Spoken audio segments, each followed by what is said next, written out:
All right, everybody, we're officially getting everything else all set up right now for YouTube and Colorcast. We're just waiting for the Battle of Florida to end here between the Tampa Bay Lightning and the Florida Panthers here in Game 1. It looks like the Tampa Bay Lightning are going to win this one comfortably. Florida and Andrew Burnett have just pulled the goalie here, so there's no Sergei Bobrovsky, so I'll let you know the final score of that. But right now it's 4-1 Tampa, so they're going to be taking a edge here in Game 1. So let me give you some particulars as far as the starting lineup. And I got at least 3 of the 4 capsules done here for the semis.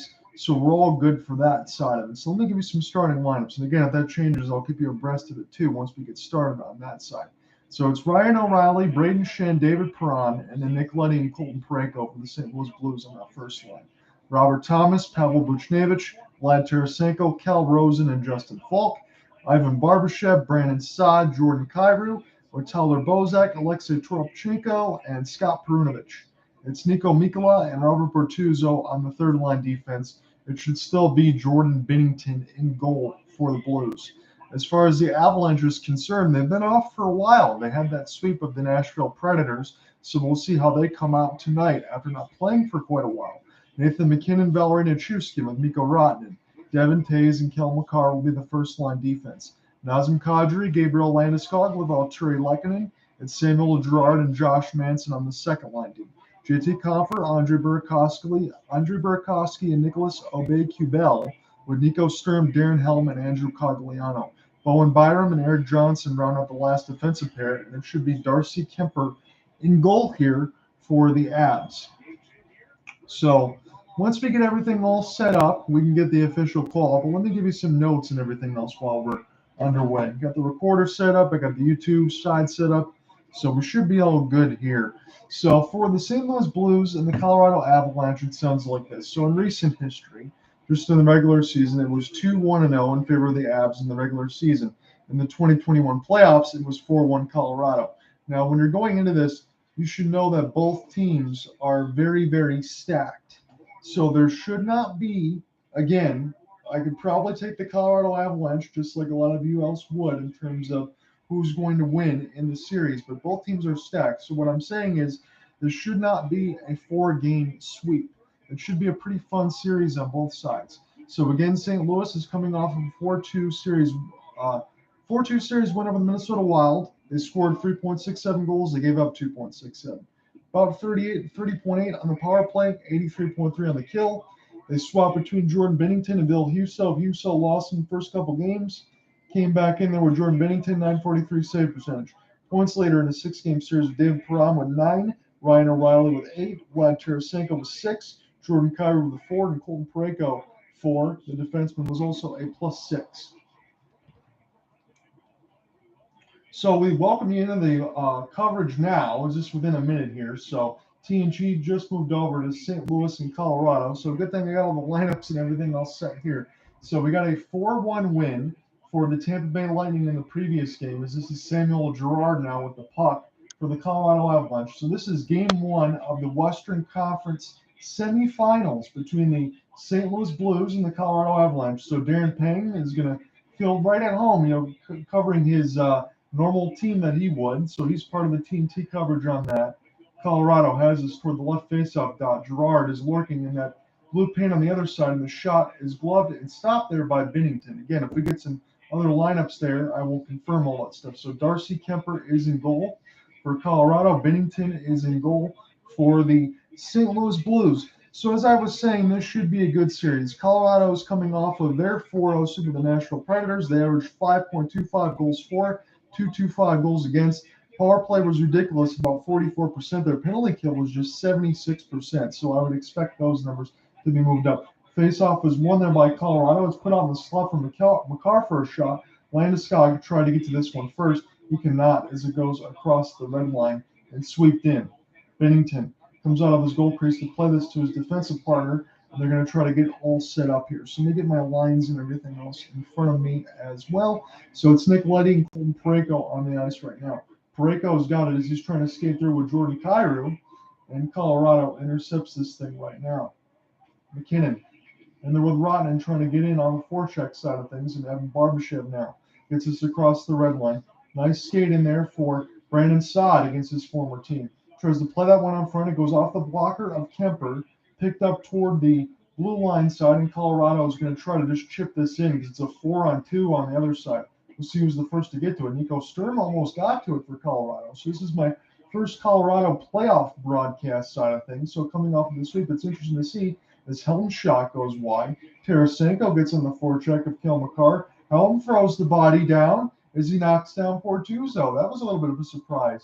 Sturm holding off the left face-off dot. He still got it there. Darren Helm was coming in off of the forecheck as well. Nico Mikkola about a minute 20 of shift time, and you want to keep that around a minute on the sides, at least for the first three periods for your defensemen there, especially your forwards. You don't want everybody else to get tired.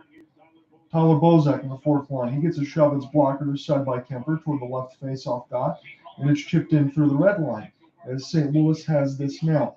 So I'm glad you can join me here for this Western Conference semifinal between St. Louis and Colorado. I am expecting a very fun series. I'm not expecting a sweep on this side. Again, Colorado probably is the favorite team, but both of these teams are very, very deep. Slapshot gets knocked aside by the Colorado defense. It's still in the own end. Colorado can't get this out. St. Louis trying to keep this alive on the right face-off dot, and it goes across the red line as it goes back to Colton Parayko.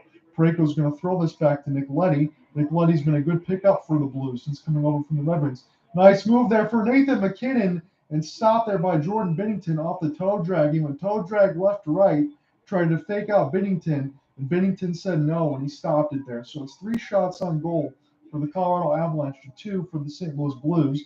Val Nichushkin was also the other entryman off a back pass. McKinnon said, I'm just going to take this one myself and show you the highlight reel. And he's absolutely one of those players that can do that. So right now, this is Nazem Kadri in on the draw. Going to get kicked out. So this is Pavel Buchnevich with Nazem Kadri, one of the St. Louis players that kicked out. Pick back up toward the blue line side. Binnington will come out of his goal crease to quickly play this one. And the forecheck was active there for Colorado, but they couldn't play the puck loose. We're still having St. Louis kept in their own end, but a nice stick check was able to get that out as this is Buchnevich now. He gets his shot blocked out in front there by Sturm. Take back up by Colorado one more time. Arturi Lehkonen from the Montreal Canadiens from the deadline. And back into the slot now. Shot let go by Girard. Where is it? Binnington's down. It's still to the crease. Couple whacks at it for Colorado. And they can't find it here as it's behind the net. And now St. Louis can get this one down. So that was a sight for sore eyes here for St. Louis to get that rebound out of there. Kadri's going to let this go. And it goes way wide. It goes and rattles around the kick plate across the red line. And St. Louis can get this one down the ice as Darcy Kemper will like to play it. Kyrou intercepts this one right now. He's toward the right faceoff dot, but he needs some help.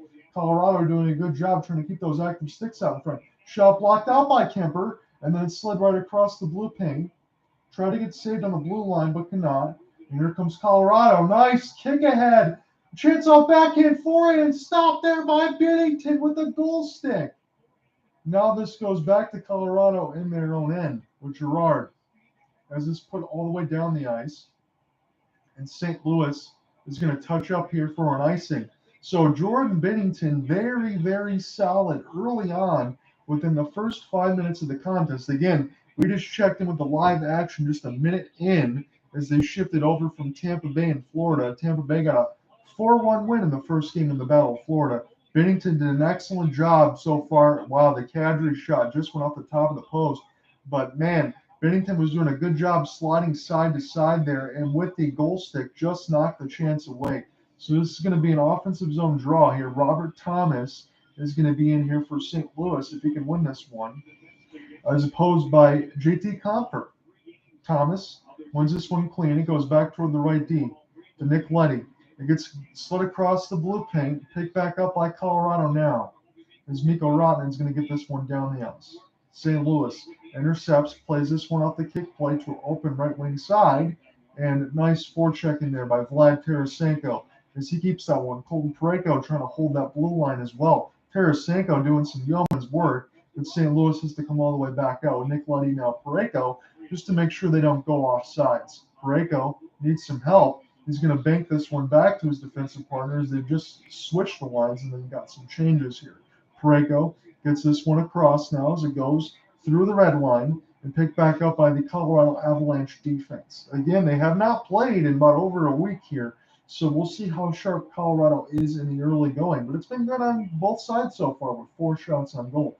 Colorado in the offensive end with Darren Helm, the fourth line, seeing a lot of time right now. Samuel Girard waiting for it on the other side as he goes and takes a line change instead now. Bennington comes out of his goal creases. This goes to the former Carolina Hurricane, Justin Folk, and then gets dumped down the ice. Perron trying to get in off the forecheck here for St. Louis. This finds Kel Mccarr. Rotten will get this one down, but it's held inside by St. Louis. They get a good chance, and did it go in is the question. Ryan O'Reilly, backhand, forehand, off the steal, and the former Colorado Avalanche captain makes it a 1-0 lead for St. Louis. That's what it looks like on my side. We've got no indication yet as far as the goal. It sure as hell looked like it went into me. That was a great forecheck there. Active stick. It was Ryan O'Reilly, backhand, forehand, beat Darcy Kemper clean. This went off of Shen, and he just roofed it right over Kemper. And it's St. Louis up 1-0 as the captain, former captain at that, and now the captain of the St. Louis Blues, makes it a 1-0 lead. So again, that was some art graphic that was not shown, and my eyes did not deceive me. That was a great move there for Ryan O'Reilly. Bennington tried to play this one with the goal stick, and thankfully for St. Louis fans, it bounced right back to him. St. Louis now hemmed in their own end. O'Reilly, who just scored, getting across the red line now, plays it over for Shen. Tries to give it back to O'Reilly. He's buzzing right now. He's holding it off the backhand toward the left faceoff dot. Keeps it in alive there with Shen, and now finally stolen by the Avalanche. And they're going to spin around here. This is Devin Tays in behind the goal crease there of his netminder, Darcy Kemper. So it's really just underway within the last, I'd say, 6 minutes of this first period. Ryan O'Reilly has drawn first blood. It's 1-0 Blues. In toward the red line side.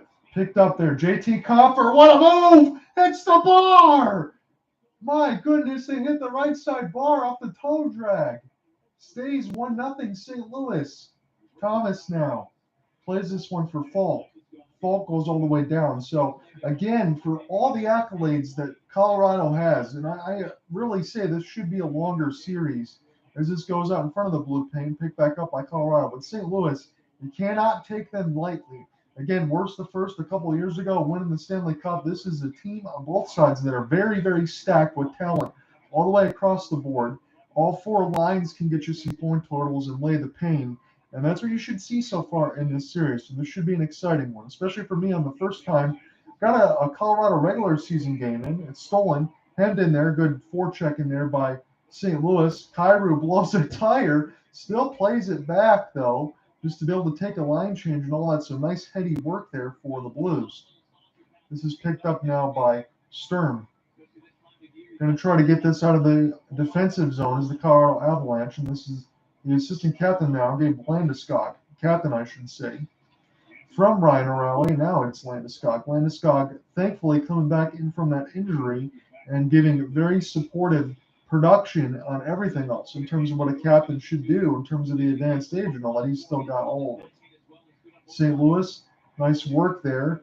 Try to get this one deep in the zone. Had to go through some bodies and forechecks. There was Vlad Tarasenko. He still kept it alive, tried to get it to Saad, and Colorado intercepted this one. It's going to be interesting to see for me on the other side for Brandon Saad playing against his former team how that's going to work. Darren Helm had his shot deflected there by Cogliano. It was stopped by Bennington. One more time off the slap shot. Bennington made the save. The rebound fell to the Blues. Perron going to get this one now for Shen. Throws it right through the blue paint. Stopped there by Kemper with the right pad. Slap shot deflected out in front. And Valnichuskin now is going to get this one here for Colorado. Picked up there a couple of years ago from the Washington Capitals and the Dallas Stars. Valnichuskin, he's really worked out there well. Burakovsky from the Capitals. Both of these players have come over and they played very well here for Colorado. Nice look for Shen. But he's all by himself. He needs some help here, trying to keep this alive toward the right faceoff dot. And this goes back toward the red line. 5-game goal streak for O'Reilly ties a St. Louis Blues team playoff record. They're up 1-0 right now. About halfway the period ended. 1-0, 7-5 shot advantage on the board for Colorado. St. Louis has the lead. Held there off the backhand for Robert Thomas. He's toward the left face-off dot. He plays this one around the paint. Tarasenko finds it behind the net, still holding patiently. Parayko going to let it go through a screen. It bounces off the lively backboards and picked up now by Colorado. They're going to flutter this one down the ice. It's going to be a race for the puck. This is Nichushkin. He gets momentarily knocked off the puck, and St. Louis can keep this one alive as it bounces off sod, and this goes back into the neutral zone one more time for Colorado. St. Louis enjoying a 1-0 lead. Ryan O'Reilly's the goal. This is Perunovic now behind his own net, waiting for some changes there. It's going to be to the dismay of the Ball Arena crowd in Colorado. A pass almost turned over here. Very, very dangerous on both sides as far as some of those pressures there. You can't just throw that puck away, even though you're making those line changes. Because if you don't have everyone else in the back end support, it can turn into some problems there. That's what we've seen in the first goal here for St. Louis. Colton Parayko got bodied off the puck. Colorado can keep this one in with Bowen Byram as he just had from crossing the blue line. And now St. Louis can get this one down the ice. There is no icing as it's waved off. 8:35 left to go in the first period. Colorado is at home. They're in the blues and the maroon here. They're going right to left across the timeline. St. Louis will be going left to right in the whites and blues. Picked up by Falk. You try to battle that one out of the air. It's still in between the left face-off dot. It falls right to the blues, and now Colorado will intercept this thing toward the blue line. Let it go into the screen. It's blocked there by a host of St. Louis Blues, and now down the ice for Bowen Byram. Byram is going to play this one to his defensive partner, try to get in there with Sturm. Sturm now and Helm. They've got a lot of fourth line time right now, so Jared Bednar is going to like what they're doing to get them the extended time. Entry there for the Blues, picked back up there from Shen, tried to throw it in between the screen, and St. Louis player inadvertently blocked it there as this goes to Gabe Landeskog. Landeskog will get this one across the red line. Nazem Kadri is offside, so Colorado's going to have to hold, and Landeskog turned the puck over there to Shen. Shen working his way into the neutral zone, and now is going to go ahead and take a change here. And St. Louis is going to take their time behind their own goal cage as this goes between Jordan Binnington and Falk is going to elect to wait a little longer here as this goes to Bertuzzo now too. Vlad Tarasenko, it gets lobbed in the air. Tarasenko trying to get around Kel Mccarr. Kel Mccarr with a great spin to be able to break that through. Now it's a 2-on-2. Nazem Kadri is going to be waiting in the slot. This is Landeskog. Landeskog plays it in toward the blue line. Kel Mccarr lost the stick. It fell out of his hand. Samuel Girard now waiting in the slot as the puck is sitting toward the right faceoff dot in between a scrum. This is Bertuzzo, Mikkola, Tarasenko, and now falls in between the St. Louis DN. Shipped across the red line as Ryan O'Reilly will get this one down, but it's going to be an icing against the Blues. 6:43 left to go in the first period of the contest. John out here with you. Glad you can join me. Ryan O'Reilly has made it a 1-0 lead early here for the St. Louis Blues. And there's going to be a lot to say as far as, and I'll give you some more stats when we get toward the intermission here. But between both of these teams and what's going to be solved and what's going to be figured out, a lot of people have the Colorado Avalanche as Stanley Cup playoff favorites, and Vegas has had them over the last 2 years. This is going to be a tough task against the St. Louis Blues, no doubt about it. But Colorado, as there's another icing on the other side, is definitely up to the task. There's no doubt about that. I think there's going to be a lot of people still picking the Avalanche to get this one done. But again, I don't decree this to be any kind of short series. I don't imagine that. A lot of people had the Wild and the Blues go 7. I had it 7 myself. I did get the St. Louis Blues correct, but I wasn't like Wayne Gretzky. I didn't get all 8 teams with all 8 winners and all 8 games correct, but I did get 7 of the winners and 4 of the 8 perfect. Robert Thomas wins the draw, banks us across the blue line as this goes back to Samuel Girard now. Girard trying to get some change here with Mccarr. This is across the red line now, and now dumped in as it was stolen there by the Blues. This is back into the Avalanche own end on defense. Mccarr going to get a chance to get a look at him. He was the leader in the first round of the playoffs with 11 points and a plus 10. One of the very, very best offensive defensemen that we have in the league right now. Mccarr's got it. as he's behind his own goal cage there of Darcy Kemper. And both teams have been very methodical, taking their time behind the cage and getting their line changes and then looking for breakout passes. It's what you've noticed a lot here in game one so far.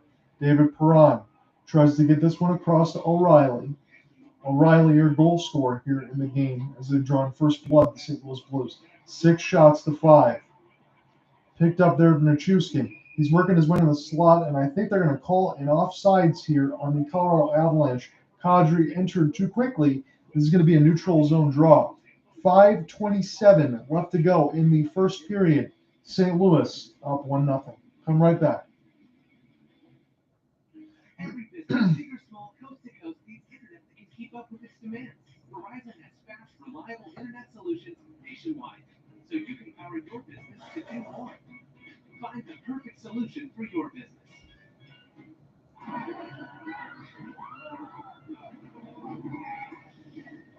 Good thing you bundle your home, auto, and RV insurance with Progressive. You save money and you get rental car protection. Don't worry, all under control. That's cool, we'll finish up here. When you go to the restroom before the movie starts. Get epic protection for your community with Progressive. Big game today. Everybody ready?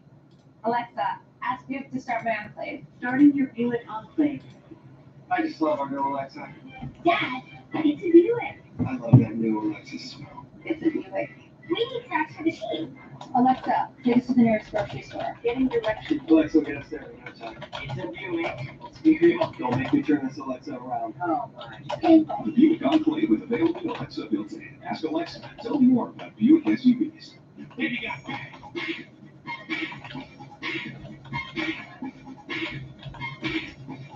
Unlimited cashback match. Only from Discover.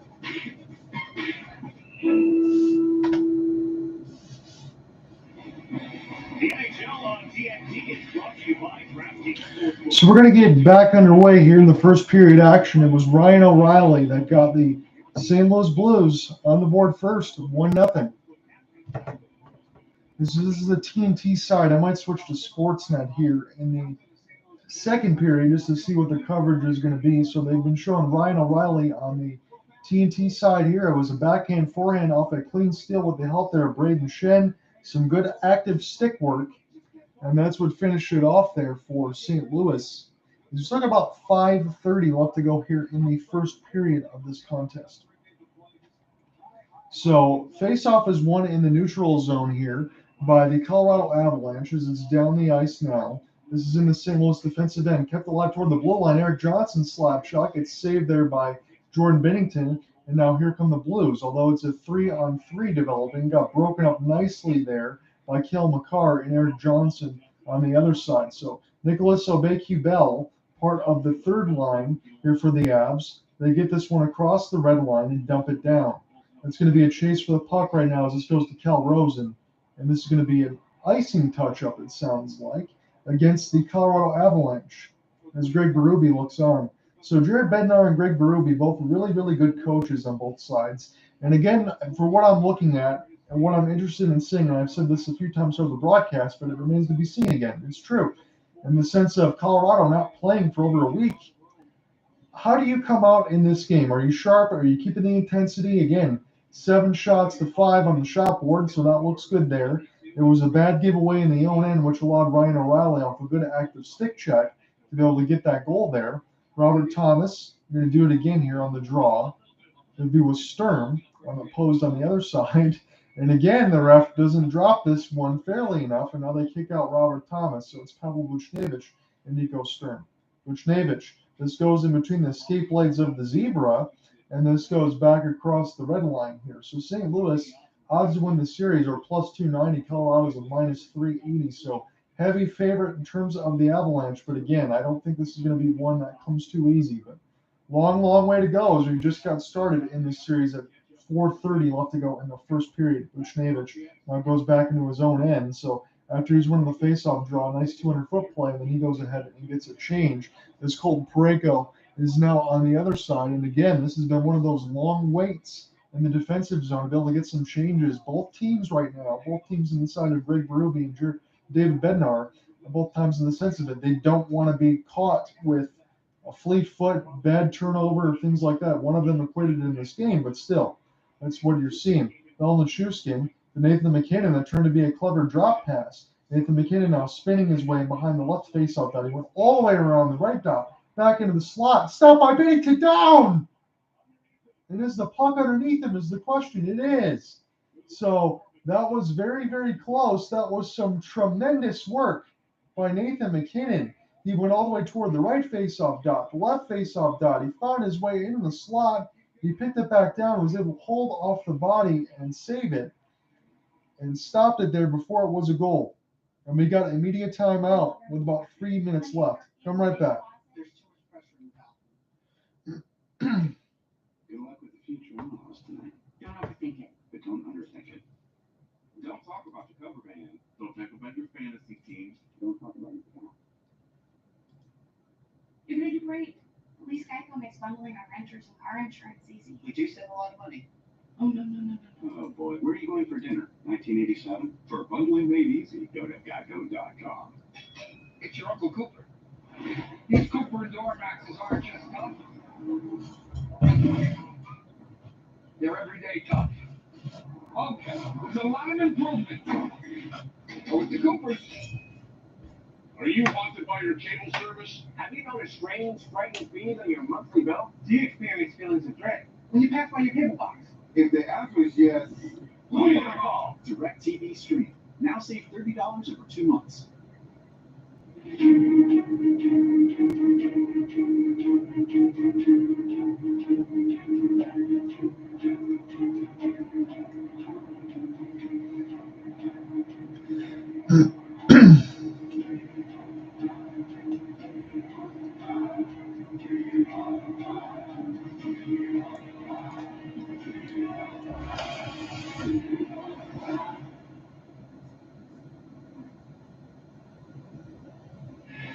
Late in the first period, Blues by one. Nathan McKinnon, this is his time of year. 3:49 left to go in the first period. Going to get set to get underway here once again in a moment. It's been a good contest, both sides so far. The first minute of action, again, we did not get to see as it just cut over between Florida and Tampa Bay. It looks like St. Louis and Colorado are playing a really good competitive game so far within this first period of game one. Hasn't been much aside besides the O'Reilly goal. So back in there in the official action right now, about 3:45 left to go in the first period. A defensive zone faceoff win by St. Louis, but Colorado is pressuring this one nicely. The fourth line was Sturm. They've had a lot of time in there so far. So Jared Bednar, like I've said, he's enjoyed that last line success. Picked up there Mikko Rantanen now. He's waiting in toward the slot. Tried to leave it there with Nichushkin, and it went just wide of the goal cage of Jordan Binnington. Intercepted there. Rantanen going to let this one go. Went off of the bar. Again, this is the second time. My goodness, I had a chance to beat Binnington one more time. Backhand forehand, leaving it into the slot, and it goes wide. Pipback slap shot stop there from O'Reilly. He was trying to get his second. So Colorado, chance for a couple goals there, went off the bar both times. So Binnington saved by his best friend, which was the post. Miles Mikkola is out there right now on the third line defense with Robert Bortuzzo. It's dumped out on the ice with the first line out there right now. Teller Bozak now, so part of the fourth line and the first line is out there for Berube's squad as it's across the red line. Now bumped off the puck, stolen by Colorado. Trying to go through the toe drag. Mikko Rantanen gets destroyed. No call there. I think he just got caught up there with a skate blade and fell down, did a little turnstile there. Intercepted by Colorado before it crossed the red line. Dumped down the ice, and it went up and out of play. 2:24 remaining in the first period. Jordan Binnington, he had a couple of help from his friends on both sides of the post. And again, we get immediate stoppage here. TNT's got to get their commercial time in. Come right back. 2:24 in the first left.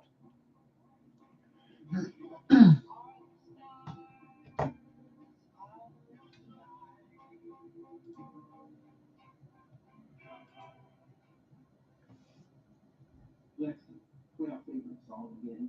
Okay.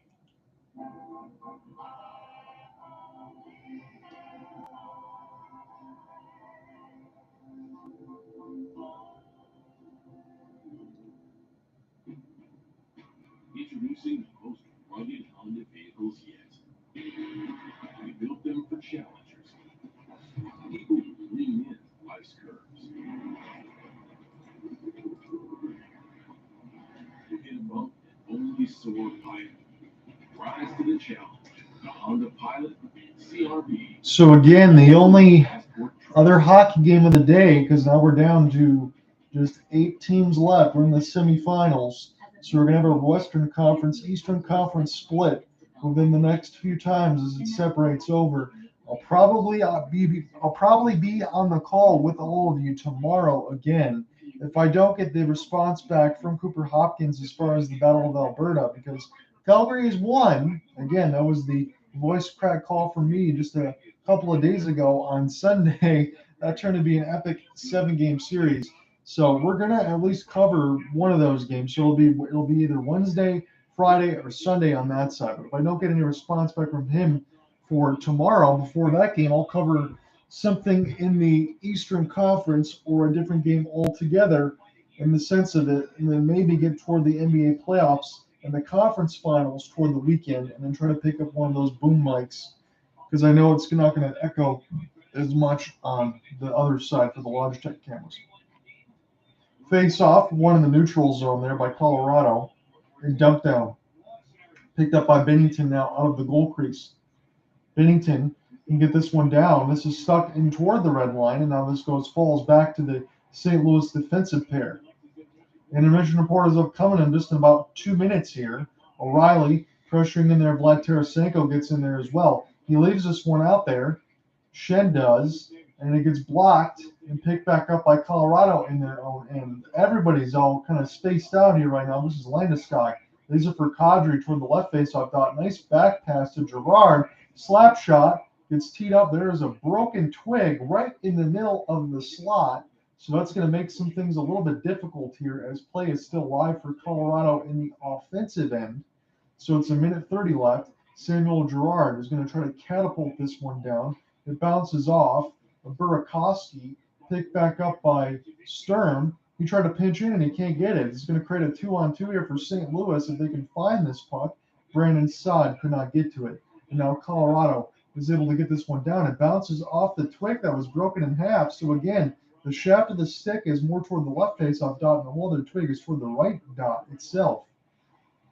Picked up by Jordan Kyrou. He gets sandwiched a little bit toward the left boards. This hasn't been as physical of a contest so far as in comparison to the first round, but again, there's still plenty of time for this series to get its feet wet, as we're just going to be ending the first period of game 1 of the semifinals.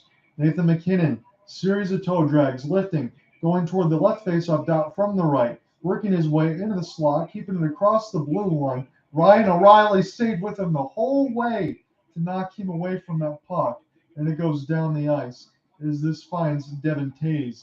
Devin Tays tries to bounce this one off the kick plate, intercepted there by St. Louis, trying to leave this in the offensive zone.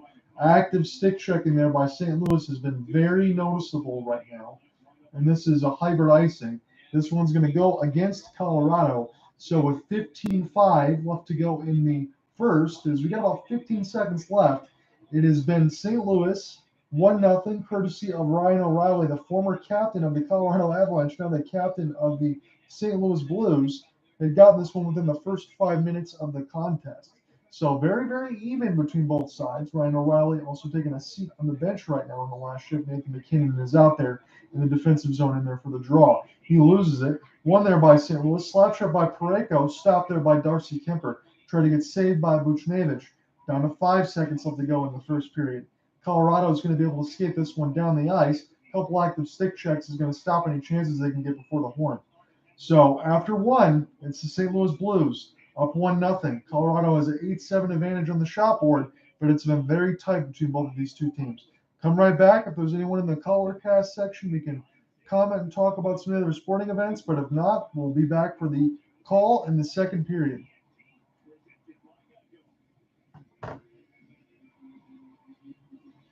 What's going on, Patrick? How you doing, man?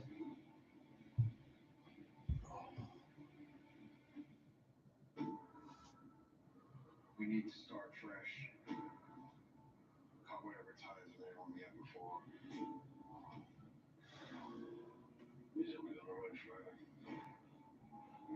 So I know you did the whole show, and the only reason I stopped in to make sure to leave a few likes in there because I appreciate you doing a draft show for the NBA lottery.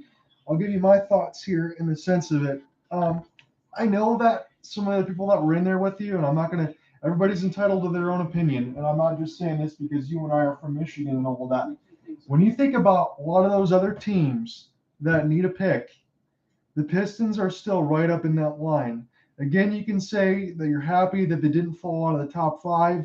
Again, you and I are more along the lines probably pissed that they didn't end up with a number 1 because this is a big time opportunity here for Troy Weaver. And this is one of those times, and you'll know this, man. I know you get this here. For all of our teams that absolutely stink, and we know it's been rough here. You have Cade Cunningham, you got Sadiq Bey right. Again, we don't know the instances between Killian Hayes or Isaiah Stewart. I can't necessarily tell you here that I really believe that they're going to be difference makers just yet. I know Killian Hayes is still very young. There is time for him on that regard. But my point is this. When you have Cade Cunningham and you have Sadiq Bey, and even I would say this with the trade of Marvin Bagley, you have 3 pieces that you definitely have going forward. It's very important now, especially with this 5th pick. And again, it would have been the same if it was the 1st, but there's less margin for error. It's very important now that Troy Weaver gets this one right. I'm not going to sit here and say that Cade would leave or wants to leave, but Cade also has the right, just like any other NBA player, to play with a team that's surrounded by talent. And if they F this pick up within what is it, June and all, when they do these picks for the NBA draft, if they screw this up, man, that's not going to be good. You have to make sure you get this one right because Cade, I think he really is a generational player. Yeah, Cade and Sadiq are great, man. I agree with you on that. That's your core that you have to build around, and they really have to get this one right. It sucks that it fell the way that it did. And again, at least I can say the different sport again, but the Red Wings did fall below. But it would have been nice if we could have got some freaking draft luck lottery. Again, they can say all they want about us getting it last year for the Pistons, but man, there's a lot of really bad NBA GMs in this league.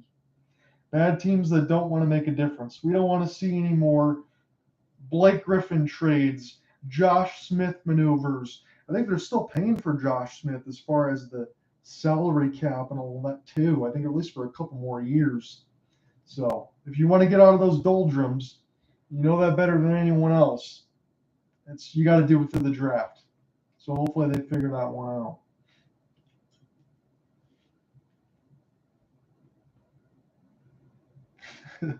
Dude, I'm telling you, it's been rough for all of us here. I don't even want to think about all that stuff. Again, when they were talking about all those free agents back in the day, it was Josh Smith, it was Andre Iguodala, and I think Draymond Green was at one point. I was like, dude, let's go get Iggy, let's go get Draymond, do something anybody but Josh. And then they go get Josh, and he's just sitting there casting threes, and he has no business shooting threes. He can't make anything, but they were determined to have him bomb some triples. And that was just forever frustrating. We do have some cap space. I agree with you on that side of things, and it's only going to continue to improve as it goes along. Intermission of my game here in the first period. I was going to check over here. The Miami Heat are up 78-73, it looks like. Again, there's multiple people doing that game. Miami started the game on a 22-2 run. It's been a 9-2 run for Boston. No Al Horford, no Marcus Smart. I believe one of them is in COVID protocol, and then one of them is also injured. So Final Four time here for the NBA with the conference finals in respect. Tatum's layup is off. He's going to go to the line to shoot 2. Who knows? My buddy of mine, I got one of those that's from Dallas on that side, and he has always been the Luka guy, and he's been telling me over and over the last couple weeks it's going to be the Boston Celtics and the Dallas Mavericks. The one thing that really surprised me, I will say this to everybody, is when you look at what Dallas did in Game 7 against the Phoenix Suns, it's never one of those instances where I'm surprised by what Dallas does on offense. offense. I always wonder, are they going to be able to do it on defense and find a way? The way that Doncic had 26 at the half, and the Suns had 26 at the half, and they had that one audio assist on there with Kidd, and he was just screaming out, switches and signals, and everybody was buying in.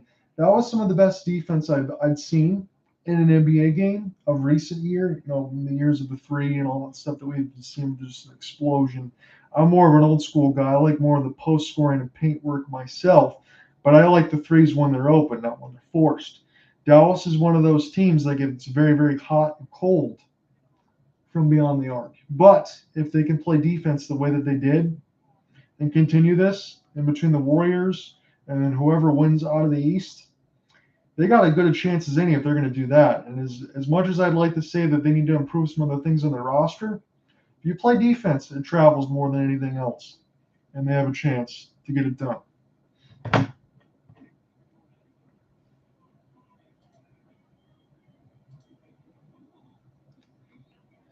So let me give you because we're going to move over here from, I want to go to the Sportsnet feed. Tigers got destroyed, I bet, by Tampa. I'm going to go to the Sportsnet feed, though, for second period. So none of that stuff is really going to freeze. And if it does, I'll just switch over to the TBS TNT side on the apps.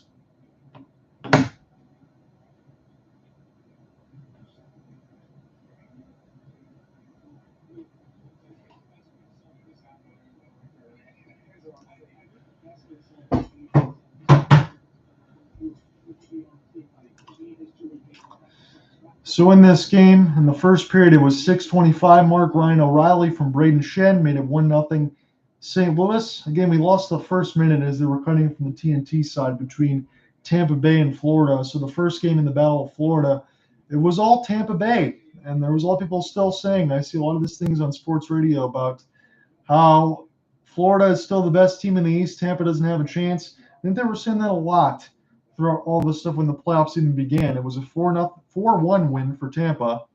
It was pretty much third period pain for the Cats. It started with Anthony Duclair as Florida had a 1-0 lead from Brandon Montour and Jonathan Huberdeau at 14:01. It was 1-1 after two with Corey Perry on the power play from Nikita Kucherov. Then it was all Lightning. Pierre-Edouard Bellemare at the 3:35 mark from Perry and Pat Maroon. Nikita Kucherov on the power play, Steven Stamkos and Victor Hedman, and then Ross Colton one more time on the power play from Nick Paul. And Nick Paul was excellent in that Game 7 against the Toronto Maple Leafs, and then Mikhail Sergachev got his third assist of the postseason at 17:44. So Tampa's up 1-0 in that series. And I know I will be doing a game tomorrow here.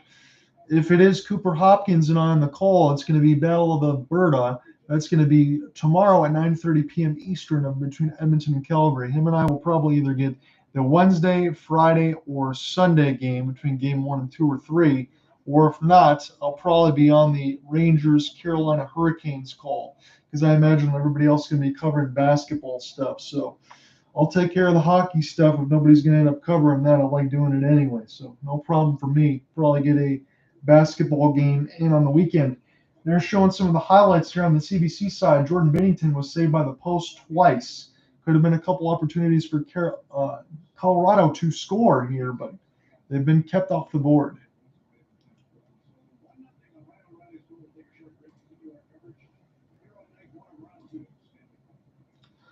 On the YouTube side of things, let me check, see if I got anyone else in here. I do. So let me finish going over some of these other stats that I was able to get for these series capsules. Now, this is some of my stuff and also courtesy of the hockey guy. If you don't follow him on YouTube, you should follow Shannon there very much because he does pretty much the best work on YouTube. He's got the lively boards and all that stuff to give you information. He's just a very, very good dude. So Colorado won 4-0 in their series against the Nashville Predators. It was a 5.5 goals for differential for the Avs and a 2.25 against. So that was very good there. So some shortened numbers in a shortened series still were pretty lofty here. A 43.8% power play, a 75.9% penalty kill. That's going to have to improve in this series, especially with the Blues.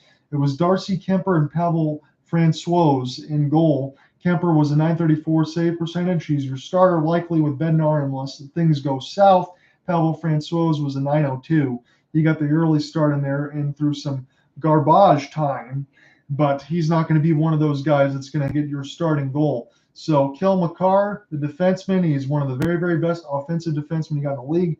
3 goals, 7 assists, 10 points. Nathan McKinnon, 5 goals, 1 assist, 6 points. Gabriel Landeskog, 3, and 6. Devin Tays, 3, 2, and 5. And Mikko Rantanen, 5 assists for 5 points. And this was all in 4 games. So breakout question marks in terms of players to look for in this series. Again, Nazem Kadri is also a good pick. 1 goal, 2 assists, 3 points. The second-year defenseman, Bowen Byram's got a lot of skating legs. He's got a lot to burn there. He had 1 assist for 1 point.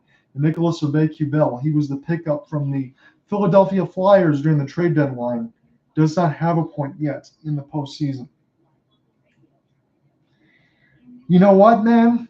I will say this to you, and again, between all the rivalries with the Detroit Red Wings and the Colorado Avalanche, I hate them too.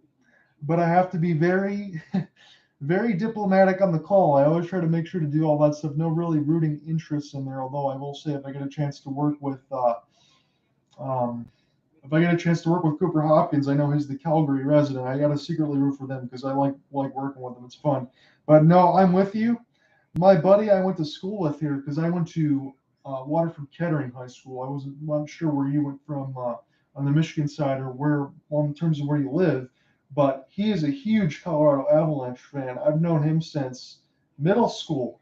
So I always would ask him why. And he just says he loved the Canadians. He loved Patrick Waugh, and when Patrick Waugh came over to Colorado, that was it.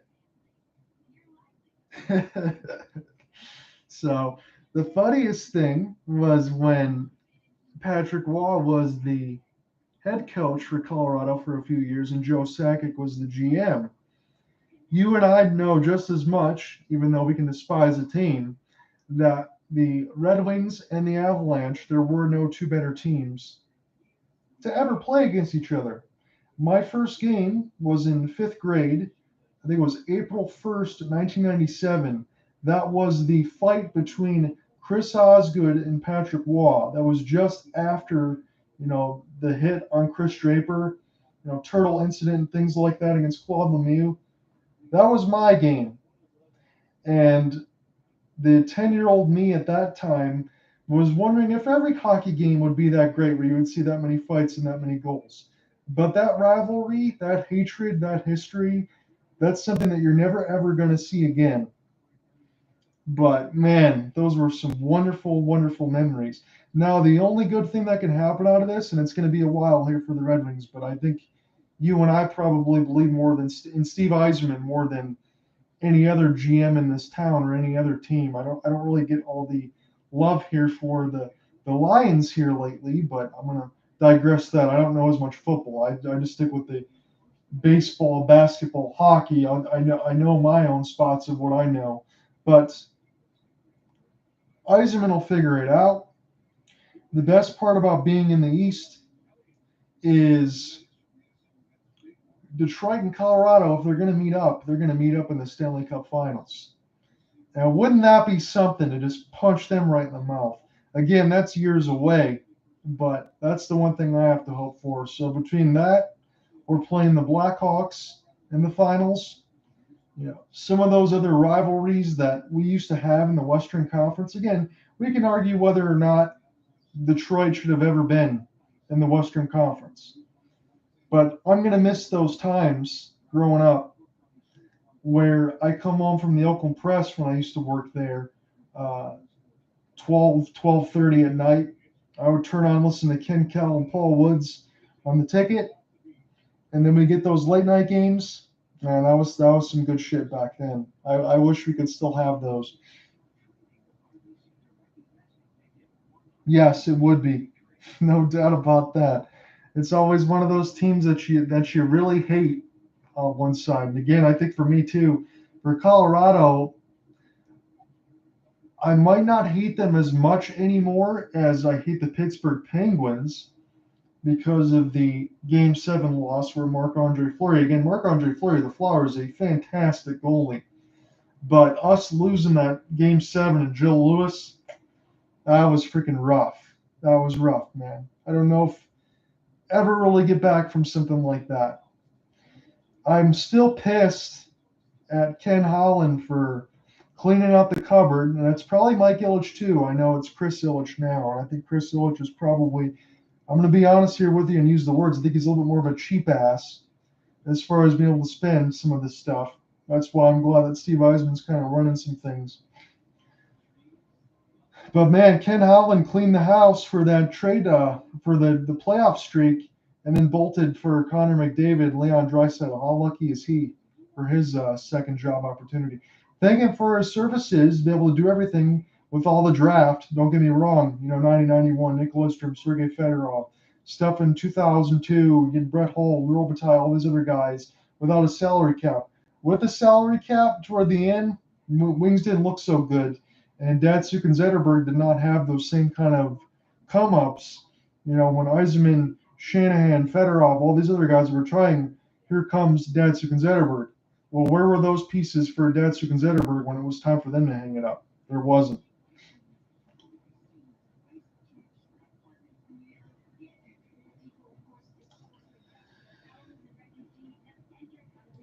So we should be pretty close, probably within the next 2-3 minutes here of the second period action. It is St. Louis up 1-0 after one, courtesy of Ryan O'Reilly.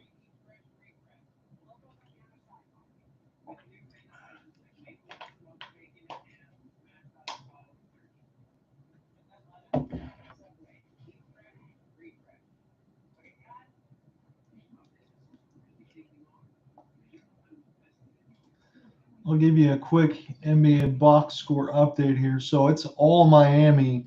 Ever since I flipped it within the last, I'd say 3-4 minutes, Miami's opened up a can here. It is 26 points for Tatum on the Celtics side. Pretty quiet on the other one. 31 for Jimmy Buckets here at plus 23. So that starting five, a lot of positivity there. They are blowing the barn doors off of Boston Celtics.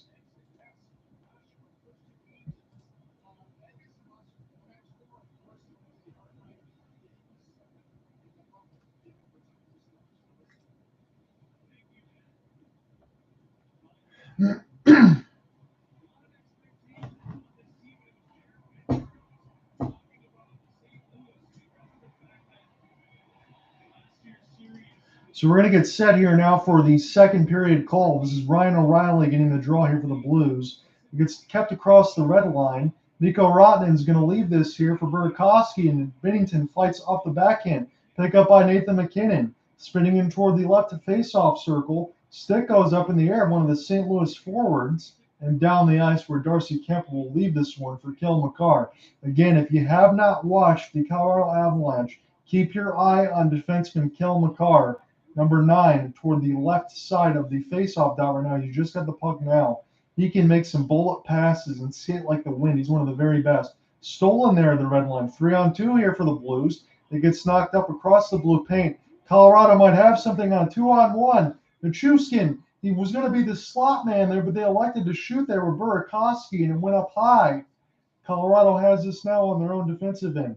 They're trying to get across the red line now. Tarasenko is trying to oppose this, and St. Louis will punch this one back down the ice, where this finds the Colorado defense. They're going to reset one more time with Samuel Girard. Girard is out there with Josh Manson. He was the pickup on the deadline for the Anaheim Ducks. Spun around, picked up there by Artturi Lehkonen. Artturi Lehkonen was also picked up from the Montreal Canadiens. A lot of work there for Joe Sakic toward the deadline. Pavel Buchnevich couldn't find Tarasenko. This goes off the kick plate. Nick Leddy, former Red Wing, is going to get this one down the ice, but it goes up and on a play, so we're going to have a neutral zone draw. Still 18:33 left to go in the second stanza of the contest. Colorado is down 1-0. Ryan O'Reilly, former team captain there, was able to make it a 1-0 lead for the St. Louis Blues off of a wonderful steal, a backhand forehand on Darcy Kemper. He roofed the backhand, and that was all she wrote there for the first goal. So we got about 2.5 minutes into the second period here. It is the shot board sounding like this, 9-7 in favor of the Avs. Not a lot of opportunities there, 16-8 on the hits. St. Louis not really known to throw as much physical work as the Minnesota Wild did in their previous series, but this team is just stacked depth-wise on both sides. So this should be a really fun series. Saad had his attempt stopped by the right pad of Darcy Kemper. Colorado in scramble mode a little bit as Mccarr is trying to get this one set down. Eric Johnson also waiting in toward the left face-off dot. Has this now. Johnson tries to get this down. He tried to play this one to the captain, Gabriel Landeskog, and they're going to spin all the way back around now as Bowen Byram. He's going to leave this one back to Johnson. Johnson getting now across the red line, and now there's an offside entry here for the Avs. And a little bit of extracurricular there as you're going to look at Jordan Kyrou. He might have had part of the stick blade go hit you in the hand. If you remember from last year, maybe a couple of years ago now, Sidney Crosby slashed somebody so hard with the glove in hand, it severed off part of somebody's finger. But I can't remember what team that was now for the life of me, now that I think about it. That's one of those things that I see, though, when I see Jordan Kyrou looking at his hand. I want to make sure he doesn't have a Johnny Depp Amber Heard situation where you got a serration there that can't be recovered.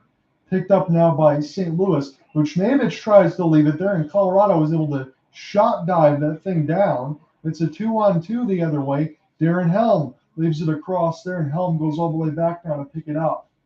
He is thriving now on the fourth line for Jared Bednar's squad on the Colorado Avalanche. Scott Perunovich almost lost it. Picked it back up toward the faceoff dots. They enter across the red line now. Tropachenko, he gets hit down pretty hard. Colorado falls on with some sticks falling out of the air. So some physicality that we're seeing now on both sides. Kel Mccarr try to leave it in off the backhand. Nice entry. It's bounced all the way aside. Darren Helm is going to pick this one up and flip it up and on a plate. And now since they're in the offensive end, this just means it's a neutral zone draw coming the other way. 16:58 left to go in the second period. It is still a 9-8 shot board advantage for the Colorado Avalanche. Tropchenko pretty much made Mccarr drop that goal stick, and he didn't get called for anything else. He could have been called for maybe setting an interference or a pick or something like that. That's what happened the other day that negated one of the Maple Leafs goals for John Tavares. And ultimately for Maple Leafs fans, it was another one of those times where they haven't won a playoff series since 2004.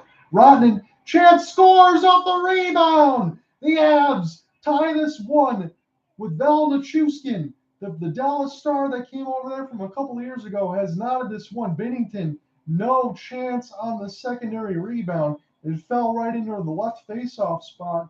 He was down and out, and Val Nichushkin ties this one up at one. It was a clean faceoff zone entry. The rebound shot from the defender bounced off the Blues, and then now the Avs just picked this one up. It bounced off Binnington off of a third attempt. And the Val Nichushkin, as easy as you would like, right on the doorstep. No chance for him to be able to stop that one was Jordan Binnington. So it's tied at one, the seventh career playoff goal for Val Nichushkin. And Colorado has answered from the first goal from Ryan O'Reilly. Braden Shen trying to enter across the red line. He's going to pinball this off the kick plate and picked up now by Girard. Girard will get this one down from Eric Johnson. Colorado looking to pressure one more time. Nico Rotten slot pass that was right in the blue paint there for Nathan McKinnon, but it went just wide. Kyrou gets in himself. Nice work off the toe drag to keep this alive. Braden Shen coming over back to the St. Louis Blues from the Vegas Golden Knights. And this goes down the ice with Kel Rosen. Kel Rosen is going to leave this for his defensive partner. It's intercepted. Tarasenko can't get to it. Now all of a sudden Colorado turning on the Jets with Nazem Kadri. The puck gets deflected up and out of the air with courtesy of Gabe Landeskog in on that play as well. So Val Nichushkin ties this up. This was just a face-off win and some good puck movement. And toward the end, a couple of fortunate bounces that fell right in toward the left face-off dot. And Val Nichushkin ties this one up at one. So the Avalanche are back in this contest. Not that they were ever out, but they were pretty silent in that first period. And again, that might be just not playing from over a week's time after sweeping the Nashville Predators. So goals in 3 straight games for Nichushkin. And in the draw right now, Colorado wins this one more time. This goes to Johnson. This goes across the blue plate, centered out in front. Bennington down. He makes the glove save as he tries to snow angel this thing. And now St. Louis can't get it out. It's stuck in beside the office. Wraparound attempt there for Landeskog, and he missed it. St. Louis desperately trying to get this out across the red line. They do now. It's a 2-on-2. Tarasenko trying to toe drag, then backhand, and he missed the net. And now Nazem Kadri gets us across the red line now. St. Louis will pick this one up with Cal Rosen and attempt to try to slow this thing down here. Rosen pinballs this one off the kick plate. Tropchenko will get his line change right now. Saad, it eludes the goal stick there. Rosen picks it back up. Wrist shot goes wide. Rosen tried to find it again toward the right face-off dot, and he takes a spill. Colorado being pressured in their own end. Nice forechecking there by the Blues. Centered in through the slot for Slot, and the shot gets blocked. Picked up one more time. Kel Rosen's been all over the ice right now. Here he comes across the red line, motoring through the offensive zone. And toward the left face-off dot, shot gloved aside there. Low glove shot there, stopped by Darcy Kemper and held. 11 shots to 9 on the shot board. It's been Ryan O'Reilly in the first period, and Val Nichushkin in the second period has knotted this game up at 1. It's good for the Colorado Avs fans to see their captain, Gabriel Landeskog, back on the ice right now, because it's one of those situations where he's missed a lot of time with that leg injury, and with all of those months and times missed, is he going to be able to come out fresh and play very well? And the short answer right now is yes. He's been very, very active on both sides. Ryan O'Reilly loses the draw. Kel Mccarr being doubled. St. Louis trying to make something happen, but this is Colorado. Nice entry. McKinnon wires it. Bennington didn't know he had it in the right glove. But McKinnon made a bid off the toe drag. He drove his way into the net. He fired a wicked wrist shot that had some heat and definite accuracy on it. But Bennington was able to get right around. Rodden banked that pass right off of Nicoletti, and then it was McKinnon right to the races. But Bennington was up to the task and stopped the shot. Picked up now by Letty. This goes back to Ryan O'Reilly. He's going to turn on the Jets before he dumps this one in. They're going to try to pressure on the St. Louis Blues and keep this alive toward the left faceoff dot. Spinning around now. Shen trying to hold off the backhand. He's being doubled there by two Avs. The puck is freed loose now for Colorado. We try to make something happen. Nichushkin tried to bank that one all the way to the other side of the boards to try to get that long pass, but it fell right back to Kel Mccarr, and he's going to start this one more time. Colorado trying to find a way in. They're just going to dump this one off the backhand. Bennington almost lost it on a pass, and then O'Reilly has to dump this one in before he gets sandwiched on the other side. Kel Mccarr and Eric Johnson will play catch as this goes now to Johnson. Johnson trying to find his way into the defensive side. He finds his way toward the right faceoff dot now. Pinballs this one off of Bennington. Picked back in behind the goal cage. St. Louis trying to find their way through this thing. Bennington has to come out there and help. The defensemen were in pretty much danger territory there as Colorado had the active forecheck. Big hit on the other side there by Parayko to knock one of the Avalanche off the puck. Bennington comes back out of his goal crease once again to play this one, and St. Louis can reset this thing here. Kel Rosen hits this one across the red line, and this is going to be an icing or a penalty here. 13:02 left to go. We got a commercial break to sort this one out. If there is a penalty, I'll pick it back up here in the part of it. So right now we have 13:05. I believe that one is just going to be an icing for everything that I'm seeing right now. Penalties are still squared away at none. So that was just a icing against the Blues, but it really wasn't that conventional. It wasn't really waved off definitively there. Avs now have it in the offensive zone. Picked up now by Mikko Rantanen. He tries to play this one. Nichushkin set up for McKinnon, and this one goes into the glove of Bennington. That was a good opportunity there for the Avalanche to make this a 2-1 contest, and what a pass there. Kel Mccarr was also waiting in on the doorstep side of things, as Nazem Kadri also got denied. 12:49 left to go in the second. Now we officially get a break. Come right back.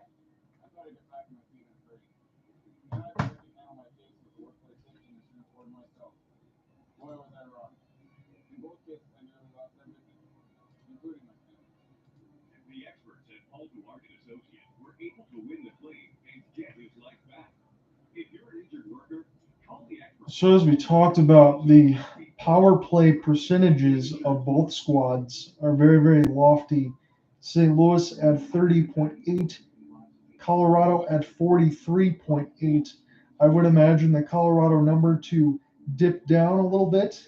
Nashville was one of those teams, I think a lot of people, myself included, that was one of the ones that I got right. I had 7 of the 8 winners, and 4 of the 8 I got 100% correct. I did not have Wayne Gretzky's bracket where he had all 8 correct with all of the game total amounts as well. So if you're playing the Stanley Cup bracket challenge and you had Gretzky's same picks, you are sitting pretty right now.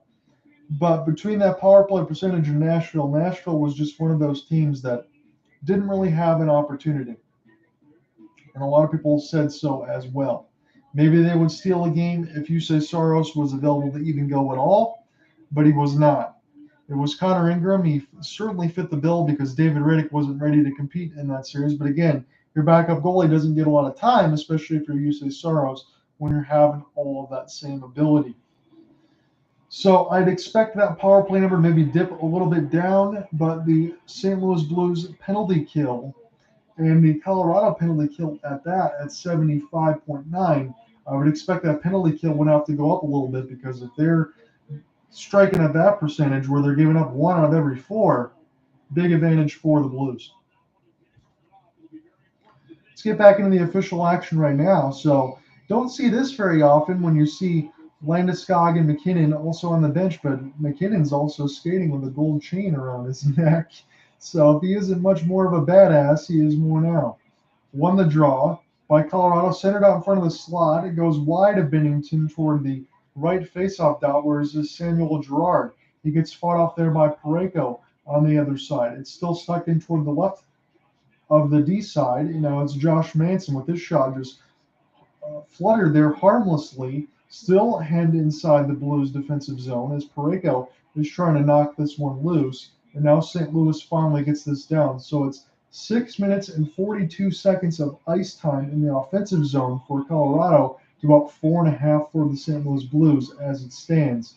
Gabe Landeskog, the captain, trying to lead this one across the blue line just before it crossed wide open net. What a save for Binnington! He slid all the way over to get the glove hand down. That was an open goal, and he might have maybe pulled an arm out of his socket as he's stretching this one out.